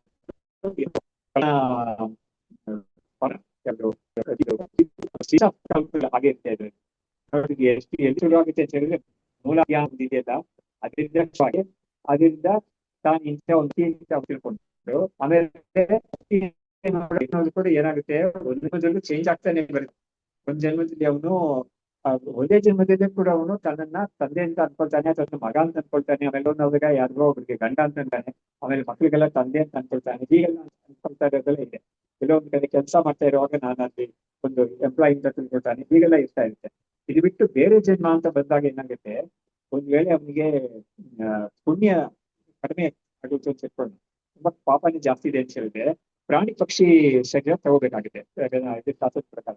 ಅವಾಗ ಅವನು ಆ ವ್ಯಕ್ತಿ ಜೀವ ತನ್ನ ಒಂದು ಹಸು ಅಥವಾ ಎಮ್ಮೆ ಅಂತ ತಿಳ್ಕೊಳ್ತಾನೆ. ಅದರ ಆಗೋಗುತ್ತೆ. ಯಾಕಂದ್ರೆ ಯಾವ ಒಂದು ಶರೀರ ಪಡ್ಕೊಂಡಿರ್ತಾನೋ ಅದರಿಂದ ಐಡೆಂಟಿಫಿಕೇಶನ್ ಬರ್ತದೆ. ಬಟ್ ನಿಜವಾಗ್ಲೂ ಇದೆಲ್ಲ ಯಾವ್ದು ಕೂಡ ಆತ್ಮನಿಗೆ ಇಲ್ವೇ ಇಲ್ಲ. ಇದೆಲ್ಲ ಕಲ್ಪಿತವಾಗಿ ಬಂದಿರೋದು ಅಂತ ಇರೋದು. ಅದರಿಂದ ಈ ಸೀರೀಸ್ ಆಫ್ ಕಲ್ಪನಾ ಪರಂಪರ ಇದೆಯಲ್ಲ, ಇದಕ್ಕೆಲ್ಲದಕ್ಕೂ ಕೂಡ ಒಂದು ಮೂಲಭೂತವಾಗಿ ಇರೋದು ಅದಿತಿ ಅಂತ ಇರೋದು. ಆವರಣ ಶಕ್ತಿ. ಅದರ ಕಾರಣದಲ್ಲಿ ವಿಕ್ಷೇಪವಾಗಿ ಇದೆಲ್ಲ ಆಗಿರೋದು. ಇದೆಲ್ಲ ಹೋಗ್ಬೇಕು. ಅದಕ್ಕೆ ಈ ವಿಕ್ಷೇಪದಲ್ಲಿ ನಮ್ಗೆ ಏನೇನೋ ಮ್ಯಾನಿಫೆಸ್ಟ್ ಆಗಿ ಕಾಣಿಸ್ಕೊಳ್ತಾ ಇತ್ತು, ಅದನ್ನ ಅಡ್ರೆಸ್ ಮಾಡಿದ್ರೆ ಅವಾಗ ಒಬ್ಬ ಈ ಮೂಲವೈದ್ಯ ಅಂತ ಒಂದು ಆವರಣ ಶಕ್ತಿ ಇದೆಯಲ್ಲ ಅದನ್ನ ಹೋಗ್ಲಾಡ್ಸ್ಕೊಳ್ಬೋದು ಅಂತ ವೇದಾಂತದ ಒಂದು ಮೆಥಡ್. ಅದಕ್ಕೆ ಏನ್ ಹೇಳಿದ್ದಾರೆ ಅಂತ ಹೇಳಿದ್ರೆ, ಇವಾಗ ನೋಡು, ನೀನ್ ಇವಾಗ ಏನೋ ಒಂದು ವ್ಯಕ್ತಿ ಅಂತ ಹೇಳ್ಕೊಳ್ತಾ ಇದ್ಯಾ. ನೀನು ಒಂದ್ ವೇಳೆ ನೀನು ಬ್ರಾಹ್ಮಣನ್ ಆಗಿದ್ರೆ ಬ್ರಾಹ್ಮಣ ಅಂತ ಹೇಳ್ಕೊಳ್ತಾ ಇದೆಯಾ, ಗಂಡಸರಾಗಿದ್ರೆ ಗಂಡಸರು ಅಂತ ಹೇಳ್ಕೊಳ್ತಾ ಇದೆಯಾ. ರೀತಿ ಪರವಾಗಿಲ್ಲ, ಅದು ತಪ್ಪು ಖಂಡಿತ ಇರ್ಲಿ. ಆದ್ರೂ ಕೂಡ ಮೂಲಭೂತವಾಗಿರೋ ಅಜ್ಞಾನವನ್ನು ಹೋಗ್ಲಾಡ್ಸಕ್ಕಾಗಿ ನಿನಗೆ ಧರ್ಮಶಾಸ್ತ್ರ ಅಂತ ಒಂದಿದೆ. ಅದು ಏನ್ ಹೇಳ್ತೆ ಅಂತ ಹೇಳಿದ್ರೆ, ಒಬ್ಬ ಇಂಥ ಒಂದು ಕನಸಾಗಿರೋನು ಇಂಥದೆಲ್ಲ ಮಾಡ್ಬೇಕು, ಇಂಥದ್ದೆಲ್ಲ ಮಾಡ್ಬಾರ್ದು. ಅವ್ರು ಹೆಂಗಸರು ಅಂತ ಇದ್ರೆ ಅವ್ರು ಇಂಥದ್ದೆಲ್ಲ ಮಾಡ್ಬೇಕು, ಇಂಥದ್ದು ಮಾಡ್ಬಾರ್ದು ಅಂತ ಎಲ್ಲದಕ್ಕೂ ರೂಲ್ಸ್ ಅಂಡ್ ಡೋರ್ಸ್ ಎಲ್ಲ ಕೊಟ್ಟಿದ್ದಾರೆ. ಅದನ್ನೆಲ್ಲ ಸರಿಯಾಗಿ ಪಾಲನೆ ಮಾಡ್ಕೊಂಡು ಬಂದಾಗ ಏನಾಗುತ್ತೆ ಅಂದ್ರೆ, ಈ ರಾಂಗ್ ಐಡೆಂಟಿಫಿಕೇಶನ್ ಅನ್ನೋದು ಕೊನೆಗೆ ಹೋಗ್ಬೇಕಲ್ಲ. ಬಟ್ ಆ ರಾಂಗ್ ಐಡೆಂಟಿಫಿಕೇಶನ್ ಹೋಗಕ್ ಮುಂಚೆ ಅದನ್ನ ಎದ್ದೆಟ್ಟಿಗೆ ಅದನ್ನ ಕಿತ್ತಾಕೋಕ್ ಆಗೋದೇ ಇಲ್ಲ. ಹಾಗಾಗಿ ಏನಾಗುತ್ತೆ, ಅವ್ನಿಗೆ ಅದು ಟ್ರೈನಿಂಗ್ ಕೊಡ್ಬೇಕಾಗುತ್ತೆ. ಆ ಮನಸ್ಸಿಗೆ ಒಂದು ಪಕ್ವತೆ ಬರ್ಬೇಕಾಗುತ್ತೆ. ಆ ಪರಿಪಕ್ವತೆ ಬರಕ್ಕಾಗಿ ಏನ್ ಮಾಡಿದ್ದಾರೆ, ಇದನ್ನೆಲ್ಲ ನೀನು ಪಾಲಿಸ್ಬೇಕು ಅಂತ. ವಿವೇಕ್ ಶ್ರೀರಾಮ್ನಲ್ಲಿ ಜಾತಿ ನೀತಿ ಕುಲ ಗೋತ್ರ ದೂರಗಮ್ ಅಂತೆಲ್ಲ ಬರುತ್ತಲ್ಲ. ನನ್ಗೆ ಜಾತಿ ನೀತಿ ಕುಲ ಅದೆಲ್ಲ ಯಾವ್ದು ಇಲ್ವೇ ಇಲ್ಲ, ಅದರಿಂದ ಆತ್ಮ ಅದೆಲ್ಲ ಬಿಡಿಸ್ಕೊಂಡಿರೋದು ಅಂತ ಕಡೆ ಬಂದಾಗ ಚಂದ್ರಶೇಖರ್ ಪಾರ್ಟಿಗಳು ಒಂದು ವಿಷಯ ಹೇಳ್ತಾರೆ. ಏನೇ ಇದ್ರು ಕೂಡ ಇದೆಲ್ಲ ಕರೆಕ್ಟ್, ಅದೆಲ್ಲ ಇಲ್ಲ ಅಂತ ಹೇಳ್ತಾ ಇದ್ದ. ಹಾಗಿದ್ರು ಕೂಡ ಒಬ್ಬ ನಾನು ನಿಜವಾಗ್ಲೂ ಜಾತಿ ಕುಲ ದೂರವಾಗಿರೋನು ಅಂತ ತಿಳ್ಕೊಬೇಕಾದ್ರೆ ರಿಯಲೈಸೇಷನ್ ಬರೆದ್ರೆ ನೀನು ಆ ಜಾತಿ ನೀತಿ ಕುಲಕ್ಕೆಲ್ಲ ಏನೇನೋ ಡೂಸ್ ಅಂಡ್ ಡೋಂಟ್ಸ್ ಹೇಳಿದಾರೋ ಶಾಸ್ತ್ರ ಪಾಲನೆ ಮಾಡ್ಬೇಕು ನೀನು ಅಂತ ಹೇಳ್ತಾರೆ. Without that you cannot overstep ಅಥವಾ ಅದನ್ನ ನಾವು ಬೈಪಾಸ್ ಮಾಡಕ್ ಆಗೋದೇ ಇಲ್ಲ. ಹಾಗಾಗಿ ಅದ ನಿಯಮಗಳೆಲ್ಲ ನೀನು ಪಾಲನೆ ಮಾಡ್ಕೊಂಡು ಬಂದಾಗ ಅವಾಗ ನಿನ್ಗೆ ಮನಸ್ಸಿಗೆ ಒಂದು ಪರಿಪಕ್ವತೆ ಬರುತ್ತೆ. ಆ ಪರಿಪಕ್ವವಾದ ಮನಸ್ಸಿಂದಲೇ ನೀನು ಆತ್ಮನಿಗೆ ಇದೆಲ್ಲ ಇಲ್ವೇ ಇಲ್ಲ ಅಂತ ನೀನು ನಿಜವಾಗ್ಲೂ ತಿಳ್ಕೊಳಕ್ಕಾಗುತ್ತೆ ಅಂತ ಅದನ್ನ ತೋರಿಸ್ಕೊತಿದ್ದಾರೆ.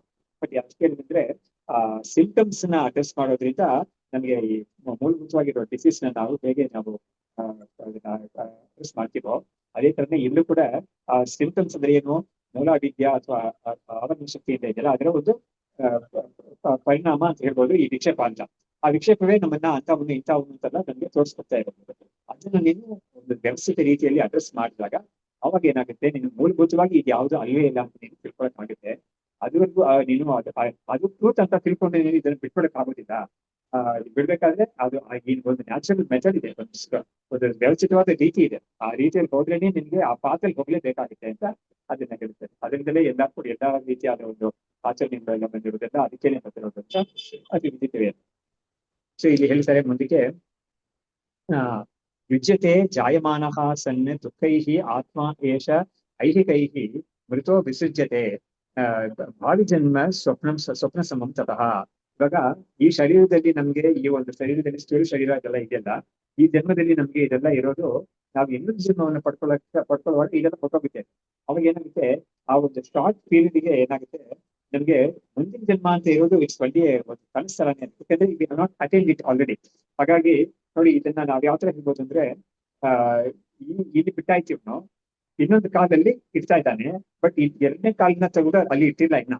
ಅದು ಅದರ ಒಂದು ಅಂತರಾಳ ಸ್ಥಿತಿ ಇದೆಯಲ್ಲ, ಆ ಸ್ಥಿತಿಯನ್ನ ನಾವು ಇವರು ಏನ್ ಮಾಡ್ತಾ ಇದ್ದಾರೆ, ಅದು ಒಂದು ಸ್ವಪ್ನ ತರ ಅದು. ಆದ್ರೆ ನಿಜವಾಗ್ಲೂ ಇನ್ನೂ ಬಾಡಿ ಬಂದಿಲ್ಲ, ಮುಂದಿನ ಶರೀರ ಅಂತ ಇನ್ನೊಂದು ಬಂದಿಲ್ಲ. ಯಾಕಂದ್ರೆ ಒಂದು ಟ್ರಾನ್ಸಿಷನ್ ಪೀರಿಯಡ್ ಅಂತ ಒಂದು ಇದೆಯಲ್ಲ, ಈ ಶರೀರ ಬಿಟ್ಟ ಮೇಲೆ ಆ ಇನ್ನೊಂದು ಶರೀರ ಪಡ್ಕೊಳ್ಳೋಕ್ಕಂತ ಒಂದು ಟ್ರಾನ್ಸಿಷನ್ ಪೀರಿಯಡ್ ಇದೆ. ಅದು ಆ ಪೀರಿಯಡ್ ಟೈಮಲ್ಲಿ ಈ ಒಂದು ಮುಂದಿನ ಜನ್ಮ ಅನ್ನೋದು is as good yes A dream ಅಂತ ಹೇಳ್ತಾರೆ ಅಷ್ಟೇ. ಆ ಶರೀರ ಪಡ್ಕೊಂಡ ಮೇಲೆ ಅದು ಖಂಡಿತ ಅದು ಬೇಕಿಂಗ್ ಆಗ್ತಾರೆ ಇರುತ್ತೆ ಅದು. ಹಾಗಾಗಿ ಈ ಒಂದು ಸಮಯದಲ್ಲಿ ಮಾತ್ರ ಅದು ನಮ್ಮ ಪಾಲಿಗೆ ಅದು ಆ ರೀತಿ ಆ ದೃಷ್ಟಿಯಿಂದ ನೋಡಿದಾಗ ಅದು ಖಂಡಿತ ಒಂದು ಡ್ರೀಮ್ ಸಮಾನ ಅದು ಅಂತ.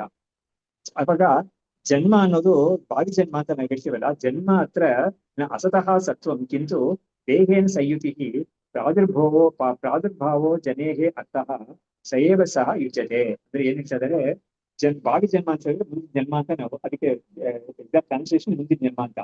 ಜನ್ಮ ಅಂದ್ರೂ ಕೂಡ ಏನಾಗುತ್ತೆ ಅಂತ ಹೇಳಿದ್ರೆ, ಇಲ್ಲದೆ ಇರೋದೊಂದು ಹುಟ್ಕೊಳ್ಳುತ್ತೆ ಅಂತ ಅಲ್ಲ, ಅದು ಒಂದು ಶರೀರದ ಜೊತೆಗೆ ಒಂದು ಅಸೋಸಿಯೇಷನ್ ಬರ್ತಲ್ಲ, ಅದಕ್ಕೆ ಜನ್ಮ ಅಂತ ಹೇಳೋದು ಅಂತ.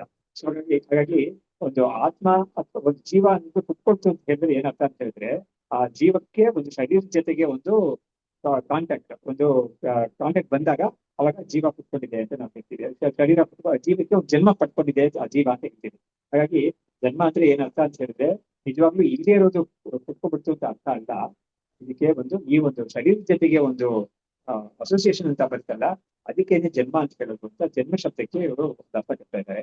ಪ್ರಾದುರ್ಭಾವ ಜೀವನ ಅಂದ್ರೆ ಮ್ಯಾನಿಫೆಸ್ಟಿಂಗ್. ಆ ಜೀವ ಅನ್ನೋದು ಅನ್ಮ್ಯಾನಿಫೆಸ್ಟ್ ಆಗಿತ್ತು ಮುಂಚೆ, ಈ ಶರೀರ ಪಡ್ಕೊಳ್ಳೋಕೆ ಮುಂಚೆ ಹಿಂದಿನ ಶರೀರವನ್ನು ಬಿಟ್ಟು ಈ ಶರೀರವನ್ನು ಪಡ್ಕೊಳ್ಳೋಕೆ ಮುಂಚೆ ಅದು ಒಂದು ಅನ್ಮ್ಯಾನಿಫೆಸ್ಟೇಟೆಡ್ ಇತ್ತು. ಅದು ಇವಾಗ ಏನಾಯ್ತು, ಈ ಶರೀರ ಪಡ್ಕೊಂಡ್ಮೇಲೆ ಆ ಜೀವಕ್ಕೆ ಒಂದು ಮ್ಯಾನಿಫೆಸ್ಟೇಷನ್ ಸಿಕ್ಕಿದೆ. ಯಾಕಂದ್ರೆ ಈ ಒಂದು ಶರೀರ ಪಡ್ಕೊಳ್ಳೋಕೆ ಮುಂಚೆ ಆ ಹಿಂದಿನ ಶರೀರವನ್ನು ಬಿಟ್ಟ ಮೇಲೆ ಅದಕ್ಕೆ ಏನ್ ಮಾಡಕ್ ಆಗೋದೇ ಇಲ್ಲ. ಅದನ್ನೆಲ್ಲ ಒಂದು ಮೂರ್ಛಾ ಸ್ಥಿತಿ ಇರೋ ತರನೇ ಇದೆ.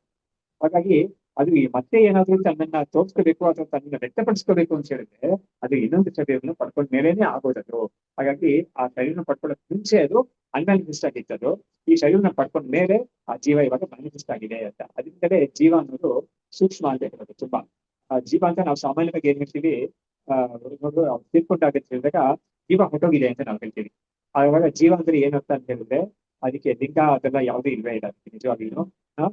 ಪ್ರಾಣ ಅಂತ ನಾವು ಹೇಳ್ತೀವಿ, ಆದ್ರೆ ಪ್ರಾಣ ಅಂತ ಹೇಳುವಾಗ ನಾವು ಇನ್ನೂ ಸ್ವಲ್ಪ ಸೇರಿಸ್ಕೊಂಡು ಹೇಳ್ಬೇಕಾಗಿದೆ. ಪ್ರಾಣ ಮಾತ್ರ ಹೋಗಿಲ್ಲ ಈ ಶರೀರದ ಬಿಟ್ಟು, ಆ ಪ್ರಾಣದ ಜೊತೆಗೆ ಬೇರೆ ಇದೆಯಲ್ಲ 10 ಇಂದ್ರಿಯಗಳು, ಅಂತಃಕರಣ, ಇದೆಲ್ಲ ಹೋಗಿದೆ ಜೊತೆಗೆ. ಅವಿದ್ಯಾ ಅಂತ ಕಾರಣ ಶರೀರ ಮತ್ತು ಸೂಕ್ಷ್ಮ ಶರೀರ ಅದೆರಡು ಕೂಡ ಹೋಗಿದೆ ಅಂತ ಹೇಳ್ಬೇಕಾಗುತ್ತೆ. ಆದ್ರೆ ಹೇಳಿದ್ರೆ ಎಲ್ಲ ಸೇರ್ಕೊಂಡ್ಬಿಡುತ್ತೆ. ಅದು ಕಾಂಪೊನೆಂಟ್ಸ್ ಆಫ್ ದಿ ಸೂಕ್ಷ್ಮ ಶರೀರ ಪ್ಲಸ್ ಕಾರಣ ಶರೀರ ಅಂತ ಯಾವುದನ್ನು ನಾವು ಆ ಅವಿದ್ಯಾ ಅಂತ ಹೇಳ್ತೀವೋ ಅದು ಕೂಡ, ಆ ಅವಿದ್ಯಾ ಕೂಡ ಎಲ್ಲಿರುತ್ತೆ ಅಂತ ಹೇಳಿದ್ರೆ ಅಂತಃಕರಣದಲ್ಲೇ ಇರುತ್ತೆ ಅದು. ಹಾಗಾಗಿ ಅದೆಲ್ಲವೂ ಕೂಡ ಸೇರ್ಕೊಂಡು ಹೊರಗಡೆ ಹೋಗಿದೆ ಅಂತ ಜೀವ ಹೋಗಿದೆ ಅಂದ್ರೆ ಅದೇ ಅರ್ಥ. ಹಾಗಾಗಿ ಈ ಸೊ ಅಂತ ಜೀವಕ್ಕೆ ಅದು ಅನ್ಮ್ಯಾನಿಫೆಸ್ಟ್ ಆಗಿರುತ್ತೆ. ಅದು ಯಾರು ಕಣ್ಣಲ್ಲಿ ನೋಡಕ್ ಆಗೋದಿಲ್ಲ ಅಂತ ಜೀವನ. ಯಾರು ಇವಾಗ ಸ್ಥೂಲ ಶರೀರವನ್ನು ನೋಡೋ ತರ ನಾವು ಕಣ್ಣಲ್ಲಿ ನೋಡಕ್ ಆಗಲ್ಲ. ಸರಿ, ಆ ವ್ಯಕ್ತಿಗೆ ಸೂಕ್ಷ್ಮ ಶರೀರ ಇದೆ ಅಂತ ತಿಳ್ಕೊಳಕ್ ನಾವ್ ಏನ್ ಮಾಡ್ತೀವಿ, ಬಾಡಿ ಲ್ಯಾಂಗ್ವೇಜ್ ನೋಡ್ತೀವಿ. ಕೆಲಸತಿ ನಾವು ಮಾತಾಡ್ತಾ ಇದ್ದಾಗ ಅವ್ರ ಮನಸ್ಸನ್ನ ನಾವು ನೋಡಕ್ಕಾಗಲ್ಲ, ಆದ್ರೆ ನಾವು ಹೇಳ್ತಾ ಇರೋದು ಅವ್ರು ತಿಳ್ಕೊಳ್ತಾ ಇದ್ದಾರೆ ಅಥವಾ ಅವ್ರ ಭಾವನೆ ಅವ್ರು ಎಕ್ಸ್ಪ್ರೆಸ್ ಮಾಡ್ತಾ ಇದ್ದಾರೆ ಅಂತ ನಾವು ಅದನ್ನ ತಿಳ್ಕೊಂಡು ಇನ್ಫಾರ್ಮ್ ಮಾಡ್ಬೋದು. ಅವ್ರಿಗೆ ಸೂಕ್ಷ್ಮ ಶರೀರ ಇದೆ ಅಂತ ಇನ್ಫಾರ್ಮ್ ಮಾಡ್ಬೋದು ನಾವು. ಆದ್ರೆ ಈ ಒಂದು ಶರೀರವನ್ನು ಬಿಟ್ಟು ಇನ್ನೊಂದು ಶರೀರ ಪಡ್ಕೊಳ್ಳೋಕೆ ಮುಂಚೆ ಇರೋ ಸ್ಥಿತಿ ಇದೆಯಲ್ಲ, ಆ ಸ್ಥಿತಿಯಲ್ಲಿ ನಾವು ಆತರ ಕೂಡ ಇನ್ಫಾರ್ಮ್ ಮಾಡಕ್ ಆಗೋದಿಲ್ಲ. ಬಿಕಾಸ್ ಅದು ಎಕ್ಸ್ಪ್ರೆಸ್ ಮಾಡಕ್ ಆಗೋದೇ ಇಲ್ಲ. ಆ ಸೂಕ್ಷ್ಮ ಶರೀರ it cannot express itself in any way.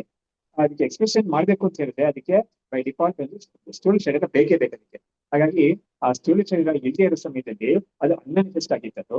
ಸ್ಥೂಲ ಶರೀರ ಸಿಕ್ಕಿದ ಮೇಲೆ ಅದಕ್ಕೆ ಮ್ಯಾನಿಫೆಸ್ಟ್ ಆಯ್ತು. ಆ ಸ್ಥೂಲ ಶರೀರ ಸಿಕ್ಕೋದೇ ಆ ಜೀವಕ್ಕೆ ಒಂದು ಜನ್ಮ ಸಿಕ್ತು ಅನ್ನೋದಕ್ಕೆ ಅರ್ಥ ಆಗಿದೆ ಅಂತ ಈಗ ಮಾಡ್ತಾ ಇದ್ದಾರೆ. ಸೊ ಜನ್ಮ ಅಂದ್ರೆ ಏನು ಅಂತ ಹೇಳಿದ್ರೆ ಅನ್ಮ್ಯಾನಿಫೆಸ್ಟ್ ಆಗಿರೋ ಈ ಜೀವ ಅನ್ನೋದು, ಸೂಕ್ಷ್ಮ ಶರೀರ ಅನ್ನೋ ಜೀವ ಅನ್ನೋದಕ್ಕೆ ಅದು ಮ್ಯಾನಿಫೆಸ್ಟ್ ಆಗಕ್ಕೆ ಒಂದು ಮೀಡಿಯಂ ಸಿಕ್ಕಿದೆ, ಸ್ಥೂಲ ಶರೀರ ಸಿಕ್ಕಿದೆ. ಸಿಕ್ಕಿದಾಗ ಮಾತ್ರ ಅದಕ್ಕೆ ಒಂದು ಸಿಕ್ಕಿದ್ದನ್ನ ನಾವು ಜನ್ಮ ಅಂತ ಕರಿತೀವಿ ಹೊರತು ನಿಜವಾಗ್ಲೂ ಜನ್ಮ ಅಂದ್ರೆ ಏನಂತ ಅಂತ ಹೇಳಿದ್ರೆ ಆ ಮ್ಯಾನಿಫೆಸ್ಟ್ ಆಗಕ್ಕೆ ಒಂದು ಮೀಡಿಯಂ ಸಿಕ್ಕೋದೆ ಜನ್ಮ ಅನ್ನೋದೇ ಹೊರತು ನಿಜವಾಗ್ಲೂ ಹುಟ್ಟೋದು ಅಂತ ಅಲ್ವೇ ಅಲ್ಲ ಅದು ಅಂತ. ಜೀವ ಹುಟ್ಟಿತ್ತು ಅಂದ್ರೆ ಅದಕ್ಕೆ ಮೀನಿಂಗ್ ಏನು ಇಲ್ವೇ ಇಲ್ಲ ನಿಜವಾಗ್ಲೂ ಅಂತ ಹೇಳ್ತಾರೆ.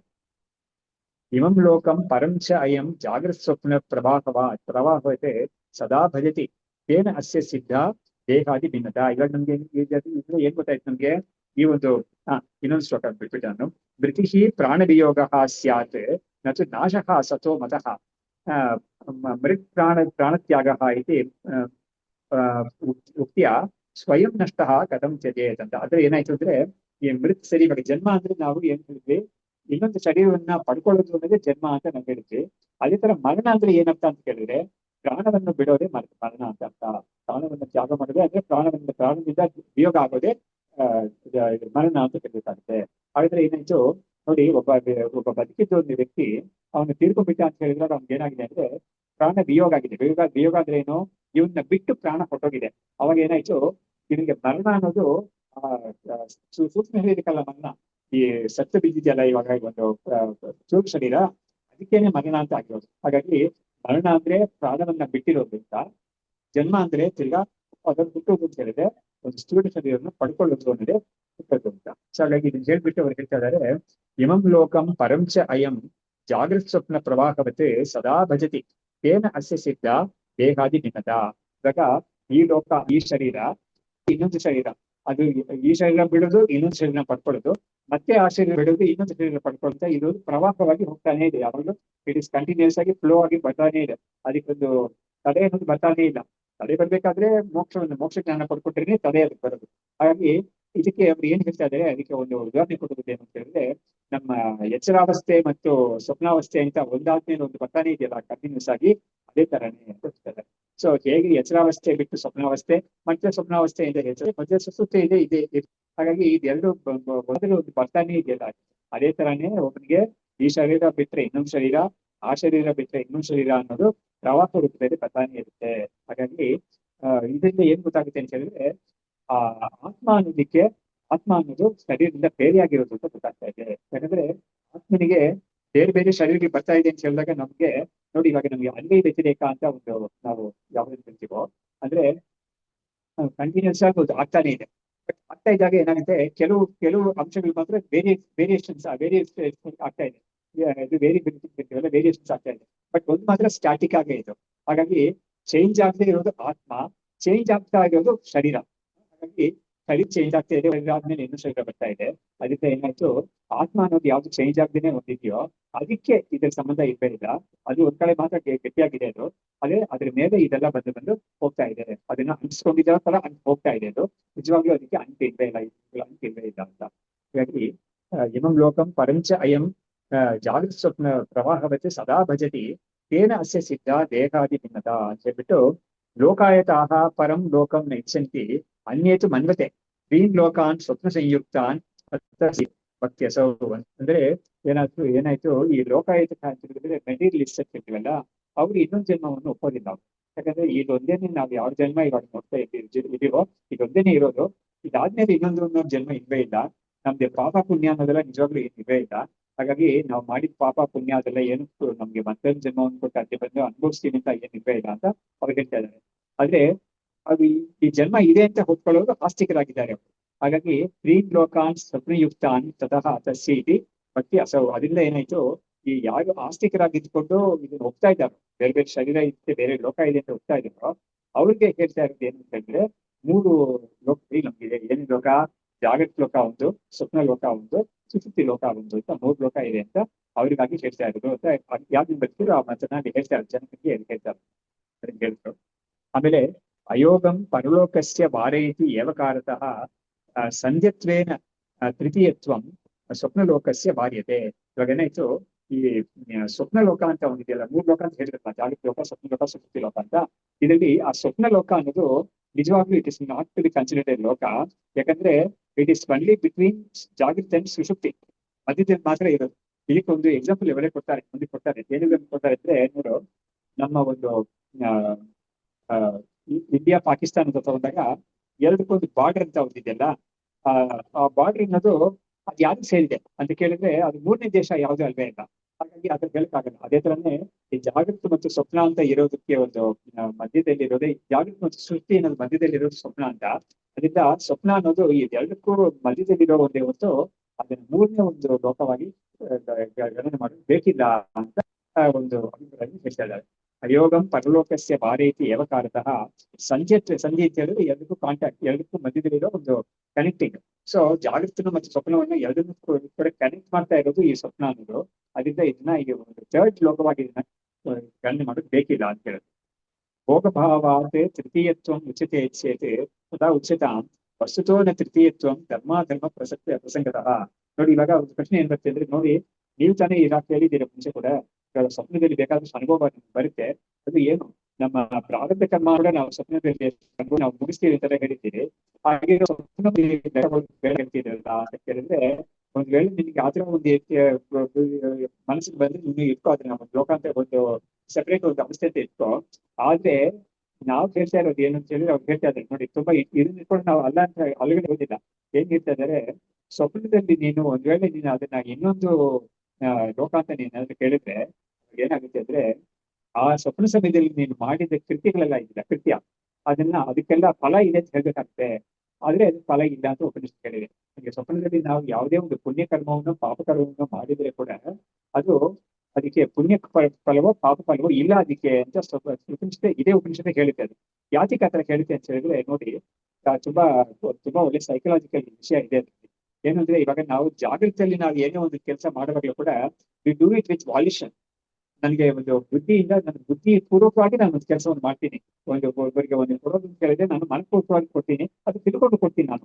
ಅದೇ ಸ್ವಪ್ನದಲ್ಲಿ you are not in within your conscious. ಇದು ವಾಲ್ಯೂಷನ್ ಇಲ್ಲ ಆ ಸಮಯದಲ್ಲಿ. You cannot use your volition they. ಅವಾಗ ಅದು ತಾನಾಗಿ ಅದು ವಾಸನಾ ಬಲದಿಂದ ನಡೆದೋಗ್ಬಿಡುತ್ತೆ. ಹಾಗಾಗಿ ನಾನು ಇದನ್ನ ಮಾಡ್ಬೇಕಾ ಮಾಡಬಾರ್ದಾ ಅಂತ ನಾನು ಯೋಚನೆ ಮಾಡಕ್ಕೆ ಇಲ್ವೇ ಇಲ್ಲ. ಅದು ಹಾಗೆ ನಡೆದೋಗ್ಬಿಡುತ್ತೆ. ನಡೆದಿದ್ದ ನಾನು ನೋಡ್ತೀನಿ ಹೊರತು ನಿಜವಾಗ್ಲೂ ನಾನು ಅಲ್ಲಿ ಏನು ಮಾಡಕ್ಕೆ ನನಗೆ ಸ್ವಾತಂತ್ರ್ಯ ಇಲ್ವೇ ಇಲ್ಲ ಇತ್ತು. ಆ ಕಾರಣದಿಂದ ಏನ್ ಮಾಡುತ್ತೆ ಅಂದ್ರೆ, ಪಾಪ ಪುಣ್ಯದ ಒಂದು ಕರ್ಮ ಥಿಯರಿ ಅಂತ ಹೇಳ್ತೀವಲ್ಲ, ಆ ಪಾಪ ಪುಣ್ಯ ಅಂತ ಹೇಗ್ ಬರ್ಕಾಗುತ್ತೆ ಅಂತ ಹೇಳಿದ್ರೆ, ನೀನು ನಿನ್ನ ಸ್ವತಂತ್ರ ಬುದ್ಧಿಯಿಂದ ನೀನು ಒಂದನ್ನು ಮಾಡಿದ್ರೆ ಅದು ಪುಣ್ಯವಾಗಿ ಪಾಪವಾಗಿ ಅಂದ್ರೆ ಫಲ ನಿನ್ಗೆ ಉಂಟು. ಅದು ನಿನ್ನ ಒಂದು ವಾಲ್ಯೂಷನ್ ಅನ್ನೋ ಗಿಲ್ಟನೇ ಈಗ ಆಗೋಗ್ಬಿಟ್ಟಿದ್ರೆ ಅದು ನೀನ್ ಮಾಡಿದಲ್ಲ, ಅದು ತಾನಾಗೆ ಆಗಿದ್ದು ಅಂತ. ಈ ಆಗಿದ್ದು ಅನ್ನೋದನ್ನ ಉಪನಿಷತ್ ಹೇಳ್ತಾರೆ. ಅಲ್ಲಿ ಏನಿರುತ್ತೆ ಅಂದ್ರೆ, ಇದು ಪಾಪ ಪುಣ್ಯಗಳ ಅಥವಾ ಆ ಕರ್ಮಗಳ ಒಂದು ದರ್ಶನ ಇವನ್ ಮಾಡ್ತಾನೆ ಅಷ್ಟೇನೆ, ಇವನ್ ಅದನ್ನ ನೋಡ್ತಾನೆ ಅಷ್ಟೇನೆ ಹೊರತು ಇವನ್ ಮಾಡೋದಿಲ್ಲ ಸ್ವಪ್ನದಲ್ಲಿ ಅಂತ ಉಪನಿಷತ್ ಹೇಳ್ತಾರೆ. ಹಾಗಾಗಿ ಇವನಿಗೆ ಒಂದು ಅದರ ಒಂದು ಲೇಪ ಇವನಿಗೆ ಇರೋದಿಲ್ಲ. ಒಂದು ಸ್ವಪ್ನದಲ್ಲಿ ಒಂದು ಕ್ರಿಮಿನಲ್ ಆಕ್ಟ್ ಅಂತ ಅವ್ರು ಮಾಡಿದ್ರು ಕೂಡ ಅವನಿಗೆ ಅದರಿಂದ ಒಂದು ಪಾಪ ಅವನಿಗೆ ಬರೋದಿಲ್ಲ ಖಂಡಿತ. ನೋಡಿದ್ದಷ್ಟೇನೆ ಇವನ್ ಮಾಡಿದ್ದಲ್ಲ. ಬೇರೆ ನೋಡಿ, ಒಂದ್ ವೇಳೆ ಸ್ವಪ್ನದಿಂದ ಅವ್ನಿಗೆ ಆಚೆ ಬಂದ್ಮೇಲೆ ಕೂಡ ಅವ್ನು ಅನ್ಕೋಬಹುದು, ನಾನು ಎಂತ ಒಂದು ಕೆಲಸ ಮಾಡ್ಬಿಟ್ಟೆ ಅಲ್ಲಿ, ಅಥವಾ ಒಂದು ಒಳ್ಳೆ ಕೆಲಸ ಮಾಡಿದೆ ಅಂತ ಅನ್ಕೋಬಹುದು. ಬಟ್ ಅನ್ಕೊಂಡ್ರು ಕೂಡ ಅದರಿಂದ ಏನು ಲೋಪ ಇಲ್ಲ. ಯಾಕಂದ್ರೆ ಅದು ಈಗ ಅನ್ಕೋದಿಲ್ಲ. It was not that any volition ಅಂತ ಇರೋದು ಒಂದು ಸಮಾಚಾರ ಮತ್ತೆ ಇದೆ. ಅದನ್ನ ಇಲ್ಲ ಅನ್ಸಲಕ್ಕೆ ಆಗೋದಿಲ್ಲ. ಸ್ವಪ್ನದಲ್ಲಿ ಆಗಿರೋ ಈ ಕೆಲಸಗಳೆಲ್ಲ ಇದ್ರು ಅದು ಮಾಡಿದ್ದು ಅಂತ ಹೇಳಿ ಅದು ಏನ್ ನಮ್ಗೆ ತಿಳಿಸ್ಬೋದು ಅಂತ ಹೇಳಿದ್ರೆ, ಅವ್ನ ಮನಸ್ಥಿತಿ ಎಂತಾಗಿದೆ ಅಂತ ತಿಳಿಸ್ಬೋದು. ಟೆಂಡೆನ್ಸಿನ ತಿಳಿಸ್ಬೋದು. ಫಾರ್ ಎಕ್ಸಾಂಪಲ್, ಅವ್ನಿಗೆ ಸ್ವಪ್ನದಲ್ಲಿ ಅವ್ನಿಗೆ ಒಳ್ಳೆ ಒಂದು ಮಹಾತ್ಮನ ಹೋಗಿ ನೋಡಿತಾರ ಅಥವಾ ಅವ್ರಿಗೆ ಸೇವೆ ಮಾಡಿತಾರ ಅಂತ ಏನಾದ್ರು ಬಂದಿದ್ರೆ ಅವನಿಗೆ ಸತ್ವ ಇದೆ, ಅವ್ನಿಗೆ ಮನಸ್ಸಲ್ಲಿ ಸತ್ವಗುಣ ತುಂಬಾ ಇದೆ ಅಂತ ಹೇಳ್ಬೋದು. ಅವ್ನ ಸ್ವಪ್ನದಲ್ಲಿ ಅವನು ಈ ತರ ಒಂದು ಏನಾದ್ರು ರಾಜಸಿಗಾಗಿ ತಾಮಸಿಕ ಆಕ್ಟಿವಿಟಿ ಎಲ್ಲ ಮಾಡಿದ್ರೆ ಅವ್ನ ಮನಸ್ಸು ಆತರ ಇದೆ ಅಂತ ನಾವು ತಿಳ್ಕೊಬೇಕು. ಬಟ್ ಎನಿ ಕೇಸ್ ಅವನು ಮಹಾತ್ಮನ ನೋಡಿದ್ರಿಂದ ಅಥವಾ ಅವನ ಸ್ವಪ್ನದಲ್ಲಿ ಬೇಕಾದಷ್ಟು ಜಪ ಮಾಡಿದ್ರಿಂದ ಅಥವಾ ಪೂಜೆಗಳು ಮಾಡಿದ್ದ ತೀರ್ಥಯಾತ್ರೆ ಮಾಡಿದ್ರಿಂದ ಅವ್ನಿಗೆ ಪುಣ್ಯ ಏನು ಆಗುತ್ತೆ ಅಂತ ಶಾಸ್ತ್ರ ಒಪ್ಕೊಳ್ಳೋದಿಲ್ಲ ಅದನ್ನ. ಯಾಕಂದ್ರೆ ಅವನು ವಾಲ್ಯೂಷನ್ ಆಗಿ ಮಾಡಿಲ್ಲ ಅದು ಒಂದು ಶಾಶ್ವತವಾಗಿ ಆಗಿದ್ದಾನೆ. ಅದರಿಂದನೇ ಇವರು ಇದ್ರೆ ನೋಡು, ನೀನು ಬೆಳ್ಳುಳ್ಳಿ ತಿಕ್ಕುತ್ತೆ ಆ ವಾಸನೆ ಬರ್ತದೆ. ಹಾಗಾಗಿ ನೀನು ಒಳಗಡೆ ಯಾವ್ದು ತಗೊಂಡಿದ್ಯೋ ನಿನಗೆ ಬೆಳ್ಳುಳ್ಳಿ ತಿಂದ್ಮೇಲೆ ನೀನು ಇದು ಹೇಗಿದ್ರೆ ಅವಾಗ ಅದು ಆ ವಾಸನೆಯಿಂದ ಬರುತ್ತೆ ಅದು. ಹಾಗೆ ಒಳಗಿದೆ ಇರೋದೇ ಹೊರಗಡೆ ಬರುತ್ತೆ ಅಂತ. ಅವಾಗ ಏನಾಯ್ತು, ಸ್ವಪ್ನದಲ್ಲಿ ಹೊರಗಡೆ ಕೆಲವುದಲ್ಲ, ಅದೇನ್ ನಿನಗೆ ತೋರಿಸುತ್ತೆ ಅಂತ ಹೇಳಿದ್ರೆ ಒಳಗಡೆ ಏನಿದೆ ಅನ್ನೋದನ್ನ ತೋರಿಸುತ್ತೆ ಅಷ್ಟೇ ಹೊರತು ಪುಣ್ಯ ಪಾಪ ಅನ್ನೋ ವಿಷಯಕ್ಕೆ ಅದು ಆಡ್ ಎನಿಥಿಂಗ್ ಪುಣ್ಯ ಪಾಪ ಅಂತ ಅದನ್ನ ಕ್ಲಿಯರ್ ಆಯ್ಕೆ ಮಾಡಿ ಸ್ವಪ್ನದಲ್ಲಿ ಆಗಿದ್ದ ಕೃತಿಗಳಿಗೆ ಇಮಂ ಲೋಕಂ ಇಮಂ ಅದರಿಂದ ಕೈ ಆಗುದು ಅನ್ನೋದು ಯಾವ್ದು ಹೇಗೆ ಅಂತ ಹೇಳಿದ್ರೆ ಭೋಗ ಮಾಡ್ತಾರೆ. ಭೋಗ ಅಂತ ಹೇಳಿದ್ರೆ ಏನು, ಸ್ವಪ್ನದಲ್ಲಿ ಒಂದು ಸುಖವನ್ನು ಅನುಭವಿಸಿದಾಗ ಅಥವಾ ಸ್ವಪ್ನದಲ್ಲಿ ಒಂದು ದುಃಖವನ್ನು ಅನುಭವಿಸಿದಾಗ ಏನಾಗುತ್ತೆ, ಈ ಅವನಿಗಿರೋ ಈ ಪಾಪ ಮತ್ತು ಪುಣ್ಯ ಅದರ ಒಂದು ಭೋಗ ಖಂಡಿತ ಇದು ಕೈ ಆಗುತ್ತೆ ಖಂಡಿತ. ಯಾಕಂದ್ರೆ ಯಾವುದೇ ಒಂದು ಪುಣ್ಯ ಕೂಡ ಹಿಂದೆ ಮಾಡಿದ ಕರ್ಮದ ಒಂದು ಫಲ. ಆ ಫಲದ ಮುಗಿದ ಮೇಲೆ ಅಷ್ಟಕ್ಕಷ್ಟು ಅದು ಮೈನಸ್ ಆಗೋಗಿದೆ. ಅದು ಮತ್ತೆ ಒಂದು ಪುಣ್ಯವನ್ನ ನಾವು ಗಳಿಸಕ್ಕೆ ಇನ್ನೊಂದು ಏನಾದ್ರು ಕೃತ್ಯ ಮಾಡ್ಬೇಕು. ಬಟ್ ನನಗೆ ನಾನು ಹೇಳಿದ್ ಯಾವ್ದು ಅಂತ ಹೇಳಿದ್ರೆ ನ್ಯೂಲಿ ಡನ್ ಆಕ್ಟ್ಸ್ ಅಂತ, ಇನ್ನೊಂದು ಇದು ಎಕ್ಸ್ಪೀರಿಯನ್ಸ್ ಆಕ್ಟ್ಸ್ ಅಂತ. ಸೊ ಎಕ್ಸ್ಪೀರಿಯನ್ಸ್ ಅನ್ನೋದಕ್ಕೆ ನೀವು ಹೇಳ್ತಾ ಇರೋದು it comes under that category. ಏನೋ ಸುಖವನ್ನು ಅನುಭವಿಸಿದ್ದಾನೆ, ಇವಾಗ ಸ್ವಪ್ನದಲ್ಲಿ ಅವನು ಕೂತಿದಾಗ ಯಾರೋ ಒಬ್ರು ಒಂದು ಒಳ್ಳೆಯ ಒಂದು ದೇವರ ಪ್ರಸಾದ ಕೊಟ್ಟಿದ್ದಾರೆ ಅವನಿಗೆ ತಂದು, ಅಥವಾ ಅವನ್ನ ಕರ್ಕೊಂಡು ಹೋಗ್ತಾರೆ, ನೋಡಿ ಮಹಾತ್ಮ ಬಂದಿದ್ದಾರೆ ದರ್ಶನ ಮಾಡೋದು ಕರ್ಕೊಂಡು ಹೋಗ್ತಾರೆ ಅಂತ ಆಕ್ಟ್ಸ್ ಎಲ್ಲ ಬಂದ್ಬಿಟ್ಟು ಅದು ಪುಣ್ಯವನ್ನ ಅವನು ಅನುಭವಿಸ್ತಾ ಇದ್ದಾನೆ. But it won't lead to any new ಪುಣ್ಯ ಪಾಪ ಅಂತ. ಸೊ ಹಾಗಾಗಿ ಅವನಿಗೆ ಒಂದು ಸುಖವಾದ ಒಂದು ಅನುಭವಿಸ್ತಾ ಅಂತ ಹೇಳಿದ್ರೆ ಅದು ಅವನಿಗೆ ಹಿಂದೆ ಮಾಡಿದ ಪುಣ್ಯದ ಒಂದು ಸುಖವನ್ನ ಅನುಭವಿಸಿ ಮುಗಿಸ್ತಾನೆ. ಆದ್ರೆ ಅದರಿಂದ ಅದು ಕಡಿಮೆ ಆಗುತ್ತೆ. ಅವನ ಪುಣ್ಯ ಕೋಟ ಅನ್ನೋದು ಕಡಿಮೆ ಆಗುತ್ತೆ. ಅದೇ ತರ ಅವನು ಕಷ್ಟವನ್ನು ಅನುಭವಿಸ್ತಾ ಸ್ವಪ್ನದಲ್ಲಿ ಅಂತ ಹೇಳಿದ್ರೆ ಅದು ಕೂಡ ಅವನಿಗೆ ಪಾಪದ ಒಂದು ಕೋಟವನ್ನು ಕಡಿಮೆ ಮಾಡುತ್ತೆ ಅನ್ನೋದನ್ನ ಒಪ್ಕೊಂಡಿದ್ದಾರೆ ಶಾಸ್ತ್ರದಲ್ಲಿ. ಆದ್ರೆ ಅವ್ನು ಮಾಡಿದ ಒಂದು ಪುಣ್ಯ ಕೃತ್ಯವೋ ಅಥವಾ ಪಾಪ ಕೃತ್ಯವೋ ಅಲ್ಲಿ ಅದು ಅವನಿಗೆ it won't add to it his ಪುಣ್ಯ ಪಾಪ ಅಂತ ಅದೇ ಬರುತ್ತೆ. ಇದನ್ನ ಈ ಕ್ಲಾರಿಫಿಕೇಶನ್ ನಿಶ್ಚಿತ ಕೊಡುತ್ತೆ ಸ್ವಪ್ನ ಬಗ್ಗೆ ಹೇಳುವಾಗ ನೋಡಿ. ಇವರ ಉದಾಹರಣೆ ಕೊಡ್ತಾ ಇದ್ದಾರೆ. ದೇಶಯೋಹೋ ಉಭಯೋಹೋ ಸಂಧಿ ನಹಿಚಾಂತರಂ ಯಥಾ ಲೋಕಯೋಹೋ ಉಭಯೋಹೋ ಸಂಧಿ ತಥಾ ಲೋಕಾಂತರಂ ನಹಿ ಅಂತ. ಇದು ವಿದ್ಯಾರ್ಥಿಯರ ಒಂದು ಟಿಪಿಕಲ್ ಲ್ಯಾಂಗ್ವೇಜ್ ಅದು. ಸೊ ಹಾಗಾಗಿ ಅವರು ಹೇಳ್ತಾ ಇದ್ದಾರೆ, ಹೇಗೆ ಎರಡು ಕಂಟ್ರೀಸ್ ಅಂತ ಕೊಟ್ರೆ ಅದ್ರ ಮಧ್ಯದಲ್ಲಿ ಇರೋದು ಉಭಯೋಹ ಸಿಹಿ, ಅದ್ರ ಎರಡರದ್ದು ಒಂದು ಮಧ್ಯ ಒಂದು ಭಾಗ ಇದೆಯಲ್ಲ ಅದು ಹೇಳ್ತಾರೆ ಶಬ್ದಗಳು. ಅದು ನಹಿ ದೇಶಾಂತರಂ, ಅದು ಬೇರೆ ಒಂದು ಥರ್ಡ್ ಕಂಟ್ರಿ ಏನಲ್ಲ ಅದು. ಹಾಗಾಗಿ ಅದೇ ತರ ಲೋಕಯೋಹೋ ಉಭಯೋಹೋ ಸಂಧಿ ಯಾವುದು, ಈ ಜಾಗೃತ ಲೋಕ ಮತ್ತು ಸುಷುಪ್ತಿ ಲೋಕ, ಅದೆರಡು ಸಂಧಿ ಅಂತ ಇದೆಯಲ್ಲ ಅದೇ ಸ್ವಪ್ನ ಅಂತ ಹೇಳೋದು. ಅದು ಮೂರನೇ ಲೋಕ ಆಗೋದಿಲ್ಲ, ಅದು ಮೂರನೇ ಒಂದು ಅವಸ್ಥೆಯಾಗಿ ಸ್ಥಿತಿ ಆಗೋದಿಲ್ಲ ಅಂತ ಹೇಳ್ತಾರೆ. ಇಮಂ ಲೋಕಂ ಇವ ಸ್ವಪ್ನೆ ಪರಲೋಕಂ ಸ ಪಶ್ಯತಿ ಅತಃ ಪ್ರತ್ಯಕ್ಷತೋ ಅಸ್ತಿತ್ವಂ ಪರಲೋಕಸ್ಯ ಗಮ್ಯತಾಂ. ಹಾಗಾಗಿ ಇಮಂ ಲೋಕಂ ಇವ ಸ್ವಪ್ನೆ ಪರಲೋಕಂ ಸ ಪಶ್ಯತಿ. ಹೇಗೆ ಈ ಲೋಕದಲ್ಲಿ ಸ್ವಪ್ನದಲ್ಲಿ ನಾವು ಹೇಗೆ ಈ ಲೋಕದಲ್ಲಿ ಇರೋ ತರ ನೋಡ್ತೀವೋ ಅದೇ ತರ ಪರಲೋಕದಲ್ಲಿ ಇನ್ನೊಂದು ಲೋಕವನ್ನು ಕೂಡ ಇದೇ ತರ ನೋಡ್ತಾನೆ. ಅದರಿಂದ ಈ ಪ್ರತ್ಯಕ್ಷದಿಂದಲೇ ನಾವು ಈ ಪರಲೋಕದ ಇರುವಿಕೆಯನ್ನು ನಾವು ತಿಳಿಬಹುದು. ಅದ ಪ್ರತ್ಯಕ್ಷತೋ ಅಸ್ತಿತ್ವಂ ಪರಲೋಕಸ್ಯ ಗಮ್ಯತಾ ಅಂತ. ಯಾಕಂದ್ರೆ ನಾವು ಈ ಸ್ವಪ್ನದಲ್ಲಿ ಪರಲೋಕ ಅಂತ ಏನಾದ್ರು ಬೇರೆ ಒಂದು ಲೋಕ ಅಂತ ನಾವೇನಾದ್ರು ನೋಡಿದ್ರೆ ಅದು ಅಸಂದಲ್ಲಿ ಪ್ರತ್ಯಕ್ಷವಾಗ್ತಾನೆ ನೋಡ್ತಾ ಇದ್ದೀವಿ. ಅದರಿಂದ ನಾವು ಅದೇ ತರ ಈ ಪರಲೋಕ ಅನ್ನೋದು ಇದೆ ಅಂತ ಏನೋದನ್ನ ನಾವು ತಿಳ್ಕೊಬಹುದು ಖಂಡಿತ ಅಂತ. ಅತೀತ ಜನ್ಮ ವೃತ್ತಾಂತಂ ಬಾಲ್ಯೇ ಪ್ರಾಯೇಣ ಪಶ್ಯತಿ ಐಹಿಕಂ ಯೌವನೆ ಅಂತೇತು ತಪಸ್ವಿ ಭಾವಿ ವೀಕ್ಷತೆ. ಇವಾಗ ಇನ್ನೊಂದು ವಿಷಯ ಹೇಳ್ತಾರೆ, ಅದು ಸ್ವಲ್ಪ ನಮ್ಗೆ ಹೇಗೆ ಇದನ್ನ ಒಪ್ಕೊಳ್ಳೋದು ಅಂತ ನಮ್ಗೆ ಅನಿಸ್ಬೋದು. ಅದನ್ನ ಸ್ವಲ್ಪ ಯೋಚನೆ ಮಾಡಿ ನೋಡಿದಾಗ ಹೌದು ಅಂತ ಅನ್ಸುತ್ತೆ. ಇವ್ರು ಹೇಳ್ತಾ ಇದ್ದಾರೆ, ಇವಾಗ ಒಬ್ಬನ ಒಂದು ವ್ಯಕ್ತಿಯ ಒಂದು ಲೈಫ್ ಸ್ಪ್ಯಾನ್ ಅಂತ ತಗೊಂಡ್ರೆ ಅದರಲ್ಲಿ it be made of youth, Young age ಅಂತ ಒಂದಿದೆ, ಆಮೇಲೆ ಮಿಡ್ ಏಜ್ ಅಂತ ಒಂದಿದೆ, ಆಮೇಲೆ ಓಲ್ಡ್ ಏಜ್ ಅಂತ ಒಂದಿದೆ. ಇವಾಗ ಮೂರು ಇದನ್ನ ವಿಭಾಗ ತಗೊಂಡ್ರೆ ಇವಾಗ ಹೇಳ್ತಾ ಇದ್ದಾರೆ ಅತೀತ ಜನ್ಮ ವೃತ್ತಾಂತ ಬಾಲ್ಯೇ ಪ್ರಾಯೇಣ ಪಶ್ಯತಿ. ಬಾಲ್ಯಾವಸ್ಥೆಯಲ್ಲಿ ಅವನು ಹಿಂದಿನ ಜನ್ಮದಲ್ಲಿ ಆಗಿ ನಡೆದಿರುವ ವಿಷಯವನ್ನ ಅವನು ಪ್ರಾಯಣ ಹೆಚ್ಚಾಗಿ ಅದನ್ನ ಅನುಭವಿಸ್ತಾ ಇರ್ತಾನೆ.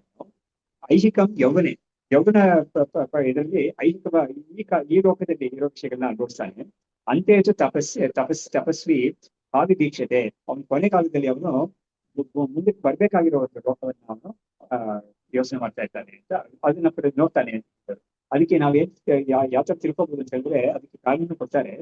ಆಕ್ರಮ್ಯ ಯಾವ್ದು ದೇಹಾದಿ ಭಾವಿ ಜನ್ಮಾನಿ ವೀಕ್ಷತೆ ಸ್ವಪ್ನೇಪಿ ತಾದ್ರಿಗೆ ಆಕ್ರಮ್ಯ ಸುಖ ದುಃಖಾನಿ ಪಶ್ಯತಿ. ಇದಕ್ಕೆ ಇವ್ರು ಕಾರಣ ಏನ್ ಕೊಡ್ತಾರೆ ಅಂದ್ರೆ ನೋಡಿ, ಜಾಗೃತ ಅವಸ್ಥೆ ಇದು ಯೌವನಾವಸ್ಥೆಯಲ್ಲಿ ಅಥವಾ ಬಾಲ್ಯಾವಸ್ಥೆಯಲ್ಲಿ ಅವನು ಹೊಸದಾಗಿ ಏನ್ ಮಾಡಿಲ್ಲ.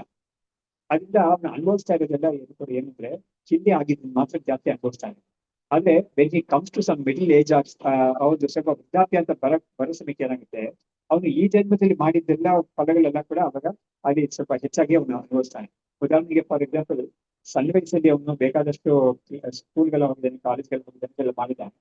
ಮಧ್ಯ ಅವಸ್ಥೆಯಲ್ಲಿ ಅದನ್ನ ಅದ್ರ ಫಲವಾಗಿರೋ ಒಂದು ಕೆಲ್ಸಕ್ಕೆ ಸೇರಿರೋದು ಅದನ್ನ ಅನುಭವಿಸ್ತಾನೆ ಅಂತ ಹೇಳ್ಬೋದು. ಆದ್ರೆ ವೃದ್ಧಾಪ್ಯ ಅವಸ್ಥೆಯಲ್ಲಿ ಇರ್ತಾ ಇರೋದು ವಿಲ್ ಬಿ ಮಚ್ ಆಫ್ ಗುರುಡಿ, ಸುಮ್ಮನೆ ಜಾಸ್ತಿ ಯೋಚನೆ ಮಾಡಿ ಜಾಸ್ತಿ. ಅದೇ ಅದಕ್ಕೆ ಶಂಕರಾಚಾರ್ಯರು ಇದರಲ್ಲಿ ಭಜಗೋವಿಂದ ಹೇಳಿದಾರಲ್ಲ, ವೃದ್ಧಸ್ತಾವತ್ತು ಚಿಂತಾಸಕ್ತ ಅಂತ. ಹಾಗಾಗಿ ಚಿಂತೆ ಜಾಸ್ತಿ ಇರುತ್ತೆ. ಅದು ಏನಾಗುತ್ತೆ ಅಂತಂದ್ರೆ ನಮ್ಗೆ ಏನಾಗುತ್ತೋಪ್ಪ ಅಂತ ಒಂದು ಫೀಲಿಂಗ್ ಇರುತ್ತೆ. ಅದು ನಮ್ಗೆ ಮುಂದಕ್ಕೆ ಏನಾಗುತ್ತೋ ನಿಮ್ಗೆ, ಯಾಕಂದ್ರೆ ಪ್ರತಿಯೊಬ್ಬರಿಗೂ ಆ ಪ್ರಶ್ನೆ ಬರುತ್ತೆ. ಅದು ಯಾರಿಗೆ ಆಸ್ತಿಕರಾಗಿರೋರು ಬರುತ್ತೆ, ನಾಸ್ತಿಕರಾಗಿರೋರು ಪ್ರಾಬ್ಲಮ್ ಇಲ್ಲ ಅವ್ರಿಗೆ, ಆದ್ರೆ ಆ ಪ್ರಾಬ್ಲಮ್ ಇರಲ್ಲ ಅವ್ರಿಗೆ. ಅದಕ್ಕೆ ಕೂಡ ಒಂದು ಶಾಸ್ತ್ರದಲ್ಲಿ ಹೇಳಿದ್ದಾರೆ ನೋಡು, ನೀನ್ ಅನ್ಕೋಬಹುದು ನನ್ಗೆ ಈ ಜನ್ಮ ಆದ್ಮೇಲೆ ನಾಸ್ತಿಕನ ನೋಡಿ ಹೇಳಿದ್ದು, ಇದಾದ್ಮೇಲೆ ನನಗೆ ಏನು ಇಲ್ಲ ಅಂತ ನೀನ್ ಅನ್ಕೋಬಹುದು.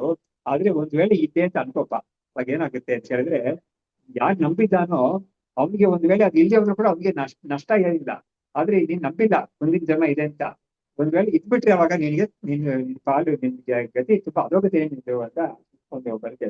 ನಾಸ್ತಿಕೋ ನಾಸ್ತಿ ಗತಿ ಅಂತ. ಹಾಗಾಗಿ ನಾಸ್ತಿಕನಿಗೆ ನಿಜವಾಗ್ಲೂ ಗತಿ ಇರೋದೇ ಇಲ್ಲ ಅಂತ ಆಗುತ್ತೆ, ಜೊತೆಗೆ ಅಧೋಗತಿ ಅಂತ ಆಗುತ್ತೆ. ಹಾಗಾಗಿ ನೀನ್ ನಂಬಿಲ್ಲ ಮುಂದೆ ಒಂದ್ ಇರುತ್ತೆ ಅಂತ, ಆದ್ರೆ ಇದ್ಬಿಟ್ರೆ ಒಂದ್ ವೇಳೆ ಇತ್ತು ತಿಳ್ಕೊ, ಅವಾಗ ಏನಾಗುತ್ತೆ ನಿನಗ್ ಕಷ್ಟ. ಇವನು ಯಾರು ನಂಬಿದಾನೋ ಅವ್ನಿಗೆ ನಿಜವಾಗ್ಲೂ ಒಂದ್ ಸಮಯ ನಿಜವಾಗ್ಲೂ ಇಲ್ಲ ಅಂತ ಇಟ್ಕೊಂಡೆ, ಅವಾಗ ಅವ್ನಿಗೆ ನಷ್ಟ ಏನಿಲ್ಲ, ಅವ್ನಿಗೆ ಲಾಸ್ ಏನಿಲ್ಲ ಅವ್ನಿಗೆ.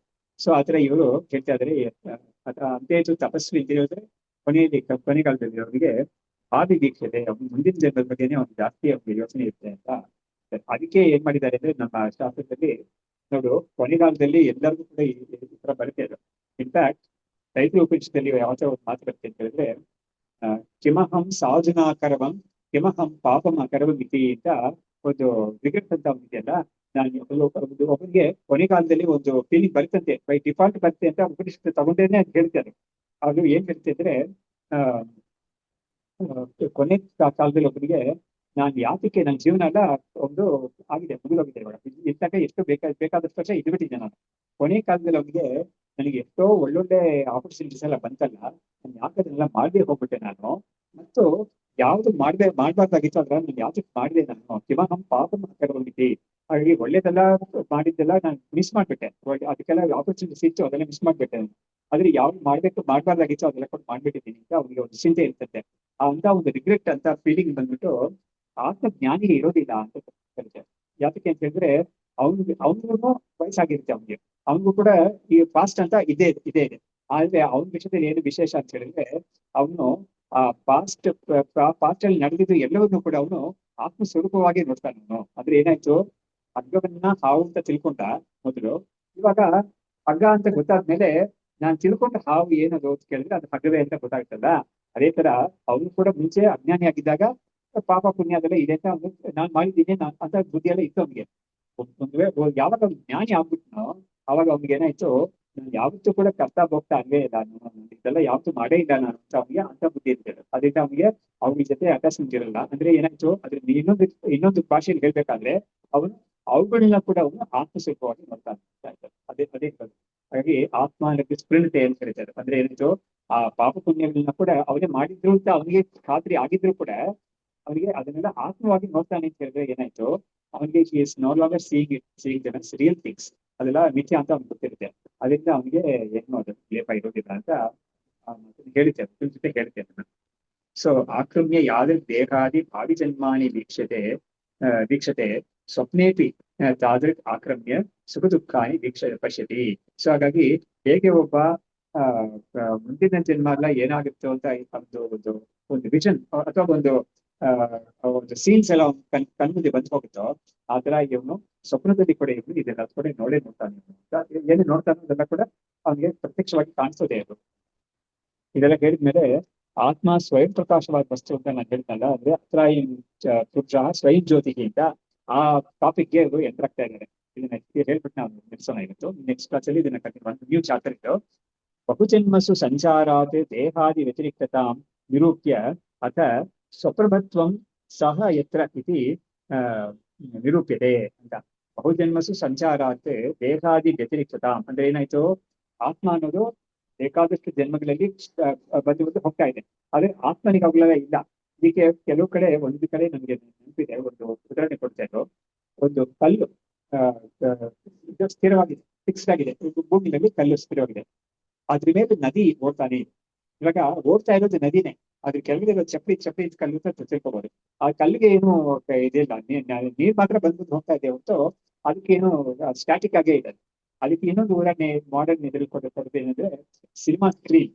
ಆ ಸಿನಿಮಾ ಸ್ಕ್ರೀನ್ ಸ್ಟ್ಯಾಟಿಕ್ ಆಗೇ ಇದೆ, ಆದ್ರೆ ಅದ್ರ ಮೇಲೆ ಬರೋ ಫಿಲ್ಮ್ ಮಾತ್ರ ಅದು ಓಡ್ತಾನೆ ಇದೆ. ಹಾಗಾಗಿ ಅದೇ ರೀಲ್ ಅಂತ ಇರ್ತೀವಲ್ಲ, ಅದು ರೀಲ್ ಅಂದು ಓಡ್ತಾನೆ ಇರ್ತದೆ. ಹಾಗಾಗಿ ಸ್ಕ್ರೀನ್ ಮಾತ್ರ ಸ್ಟ್ಯಾಟಿಕ್ ಆಗೇ ಇರ್ತದೆ. ಸೊ ಆ ತರ ಒಂದು ದೃಷ್ಟಾಂತವನ್ನ ಒಂದು ಯೋಗ ವಾಸ್ತುದಲ್ಲೋ ಎಲ್ಲೋ ನನಗೆ ನೋಡ್ತೀನಿ ನೆನಪು. ಕಲ್ಲು ಹಾಗೆ ಇರುತ್ತೆ, ನದಿ ಕೆಳಗಡೆ ಸರ್ಫೇಸ್ ಅಲ್ಲಿ ಕಲ್ಲು ಮಾತ್ರ ಗಟ್ಟಿಯಾಗಿ ಹಾಗೆ ಇರುತ್ತೆ, ಆದ್ರೆ ನೀರ್ ಮಾತ್ರ ಓಡ್ತಾನೆ ಇರುತ್ತೆ. ಎಷ್ಟೋ ಶತಮಾನಗಳು ನೀರು ಓಡ್ತಾನೆ ಇರ್ತದೆ, ಆದ್ರೆ ಕಲ್ಲು ಮಾತ್ರ ಹಾಗೆ ಇರುತ್ತೆ ಕೆಳಗಡೆ ಅಂತ. ಆತರ ಹೇಳ್ತಾ ಇದ್ದಾರೆ. ಬಹುಜನ್ಮಸು ಸಂಚಾರಾತೆ ದೇಹಾದಿ ವ್ಯತಿರಿಕ್ತತಾಂ ನಿರೂಪ್ಯ ಅಂದ್ರೆ ಏನಾಯ್ತು, ಈ ಜನ್ಮ ಬಂತು, ಇನ್ನೊಂದು ಜನ್ಮ ಬಂತು, ಬೇಕಾದಷ್ಟು ಜನ್ಮಗಳೆಲ್ಲ ಬಂತು, ಆದ್ರೆ ಆತ್ಮನಿಗೆ ಏನು ಆಗ್ಲಿಲ್ಲ ಅಂತ.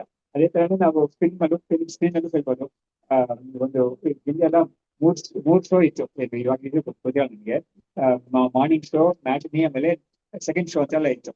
ಅವಾಗ ಸ್ಕ್ರೀನ್ ಏನೋ ಒಂದೇನೆ, ಬಟ್ ಫಿಲ್ಮ್ ಮಾತ್ರ ಬೇರೆ ಬೇರೆ ತೋರಿಸ್ತಾರೆ. ಅಥವಾ ಅದೇ ಫಿಲ್ಮ್ ತೋರಿಸಿದ್ರು ಕೂಡ ಅದು ಒಂದು ಫಿಲ್ಮ್ ಆದ್ಮೇಲೆ ಇನ್ನೊಂದು ಫಿಲ್ಮ್ ಬರೋ ಮತ್ತಿಗೆ ಸುಮ್ಮನೆ ಸ್ಕ್ರೀನ್ ಖಾಲಿ ಆಗ್ತಾನೆ ಇರ್ತೀಯಲ್ಲ, ಅದ್ರಲ್ಲಿ ಏನು ಇರೋದಿಲ್ಲ. ಹಾಗಾಗಿ ಇದು ಈ ಸ್ಕ್ರೀನ್ಗೆ ಯಾವ ತರ ಅಫೆಕ್ಟ್ ಆಗೋದೇ ಇಲ್ವೋ, ಇದು ನೋಡೋದು ಮಾತ್ರ ಬೇರೆನೇ ಆಗಿತ್ತು. ಆತರ ಈ ಜನ್ಮಗಳು ಮಾತ್ರ ಬಂದು ಹೋಗೋದಲ್ಲ, ಬೇರೆನೇ ಆಗಿರುತ್ತೆ. ಆತ್ಮನಿಗೆ ಅದರ ಒಂದು ಲೇಪ ಇರೋದೇ ಇಲ್ಲ. ಈ ಒಂದು ತತ್ವವನ್ನೇ ಭಗವದ್ಗೀತೆಯಲ್ಲಿ 2ನೇ ಅಧ್ಯಾಯದಲ್ಲಿ ಹೇಳಿರು. ಆತ್ಮನಿಗೆ ಇದೆಲ್ಲ ಇರ್ವೇ ಇಲ್ಲ, ಜನ್ಮಗಳು ಎಷ್ಟು ಬೇಕು ಅದಕ್ಕೆ ಇದೇನಿಲ್ಲ. ಭಾಷಾಂಶಿ ದೇವ್ನಾನಿ ವಿಹಾಯ ಅಂತ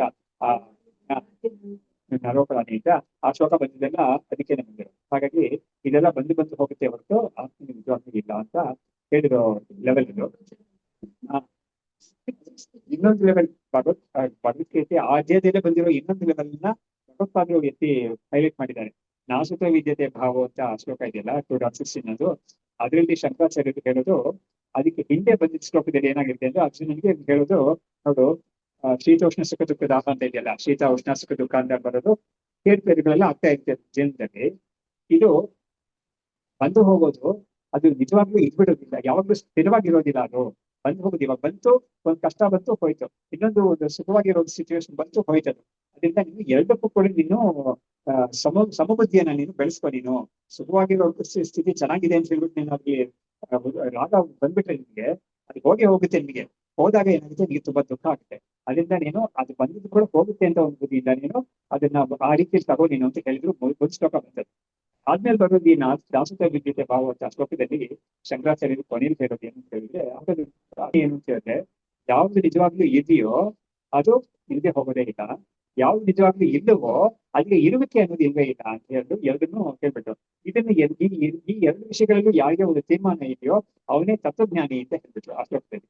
ಅವಾಗ ಶಂಕರಾಚಾರ್ಯ ಇದನ್ನ ತುಂಬಾ ಚೆನ್ನಾಗಿ ವಿವರಣೆ ಮಾಡ್ಬಿಟ್ಟು ಕೊನೆಯಲ್ಲಿ ಹೇಳ್ತಾರೆ, ಅರ್ಜುನಿಗೆ ಈ ಶ್ಲೋಕದಲ್ಲಿ ಅರ್ಜುನ ತಾನು ಹೇಳ್ತಾರೆ, ಕೃಷ್ಣ ಅವನಿಗೆ ಈ ಶ್ಲೋಕ ಹೇಳ್ತಾರೆ. ಅರ್ಜುನಿಗೆ ಏನ್ ಮೆಸೇಜ್ ಇದ್ದಿದ್ದ ಅಂತ ಕೇಳಿದ್ರೆ ಅಲ್ಲಿ ಚಮತ್ಕಾರ ಇರುತ್ತೆ.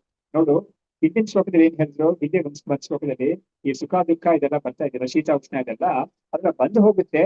ಅದರಿಂದ ಅದನ್ನ ನೀನು ತಿತಿಕ್ಷಾ ತಿತಿಕ್ಷಸ್ವ ಅಂತ ಬರ್ತದೆ. ಅದರಿಂದ ನೀನು ಅದನ್ನ ಫಾರ್ಬೇರೆನ್ಸ್ ಅಂತ ಹೇಳಿದ್ರಲ್ಲ, ಅದನ್ನ ನೀನು ಸಹಿಸ್ಕೋ ಅಂತ ಬರ್ತದೆ.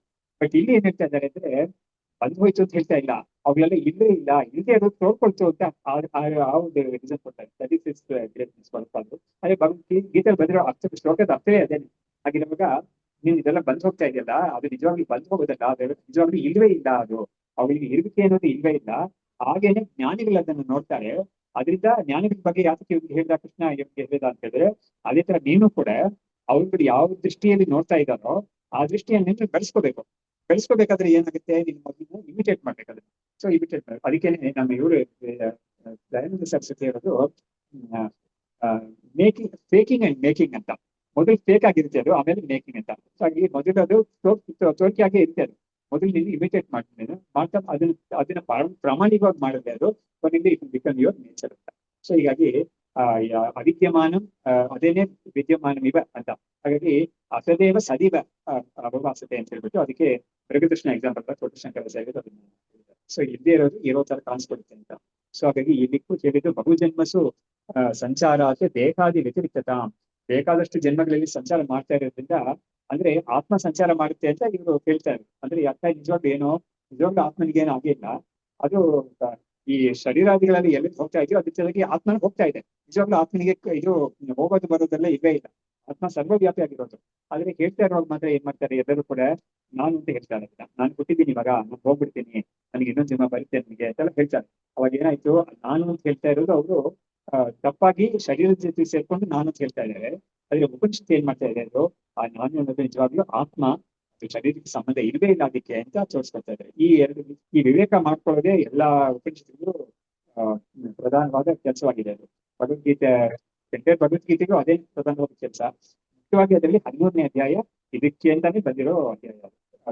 ಶರೀರಾದಿಗಳು ಇನ್ನು ಅಲ್ವೇ ಇಲ್ಲ, ನೀನು ಆತ್ಮ ಮಾತ್ರ, ನೀನು ಕ್ಷೇತ್ರಜ್ಞ, ನೀನು ಬೇರೆ, ಕ್ಷೇತ್ರಗಳು ಬೇರೆ, ಕ್ಷೇತ್ರ ಅನ್ನೋದು ಬೇರೆ ಅಂತ ಕೇಳ್ಕೊಬೇಕಾಗಿ ಆ ಅಧ್ಯಾಯ ಬಂದಿರೋದು. ಸೊ ಇಲ್ಲಿ ಕ್ಲಾಸ್ ಅಲ್ಲಿ ಈ ಒಂದು ಸ್ವಯಂ ಪ್ರಕಾಶ ಆತ್ಮ ಅನ್ನೋದು ಹೇಗೆ ಅನ್ನೋದನ್ನ ನಿರೂಪಣೆ ಮಾಡ್ತಾರೆ. ಶಾಸ್ತ್ರಂ ಶಾರೀರ ಮೀಮಾಂಸಾ ದೇವಸ್ತು ಪರಮೇಶ್ವರ ಆಚಾರ್ಯ ಶಂಕರಾಚಾರ್ಯ ಸಪ್ತಮಿ ಜನ್ಮ ಜನ್ಮನಿ. ಸೊ ಶಂಕರ ಜಯಂತಿಗೆ ನಾವು ಬೇರೆ ಏನು ಮಾಡಕ್ಕಾಗಲ್ಲ. ಇವತ್ತಿನ ಕ್ಲಾಸ್ ನಾವು ಶಂಕರಾಚಾರ್ಯ ಇದೆ ಅವ್ರಿಗೆ ಅರ್ಪಣೆ ಮಾಡಿ ವಿದ್ಯಾವಿನಯ ಸಂಪನ್ನಂ ಏತರಾಗಂ ವಿವೇಕಿನಂ ವೇದಾಂತ ತತ್ವಜ್ಞಂ ಯದುಶೇಖರ ಭಾರತೀ.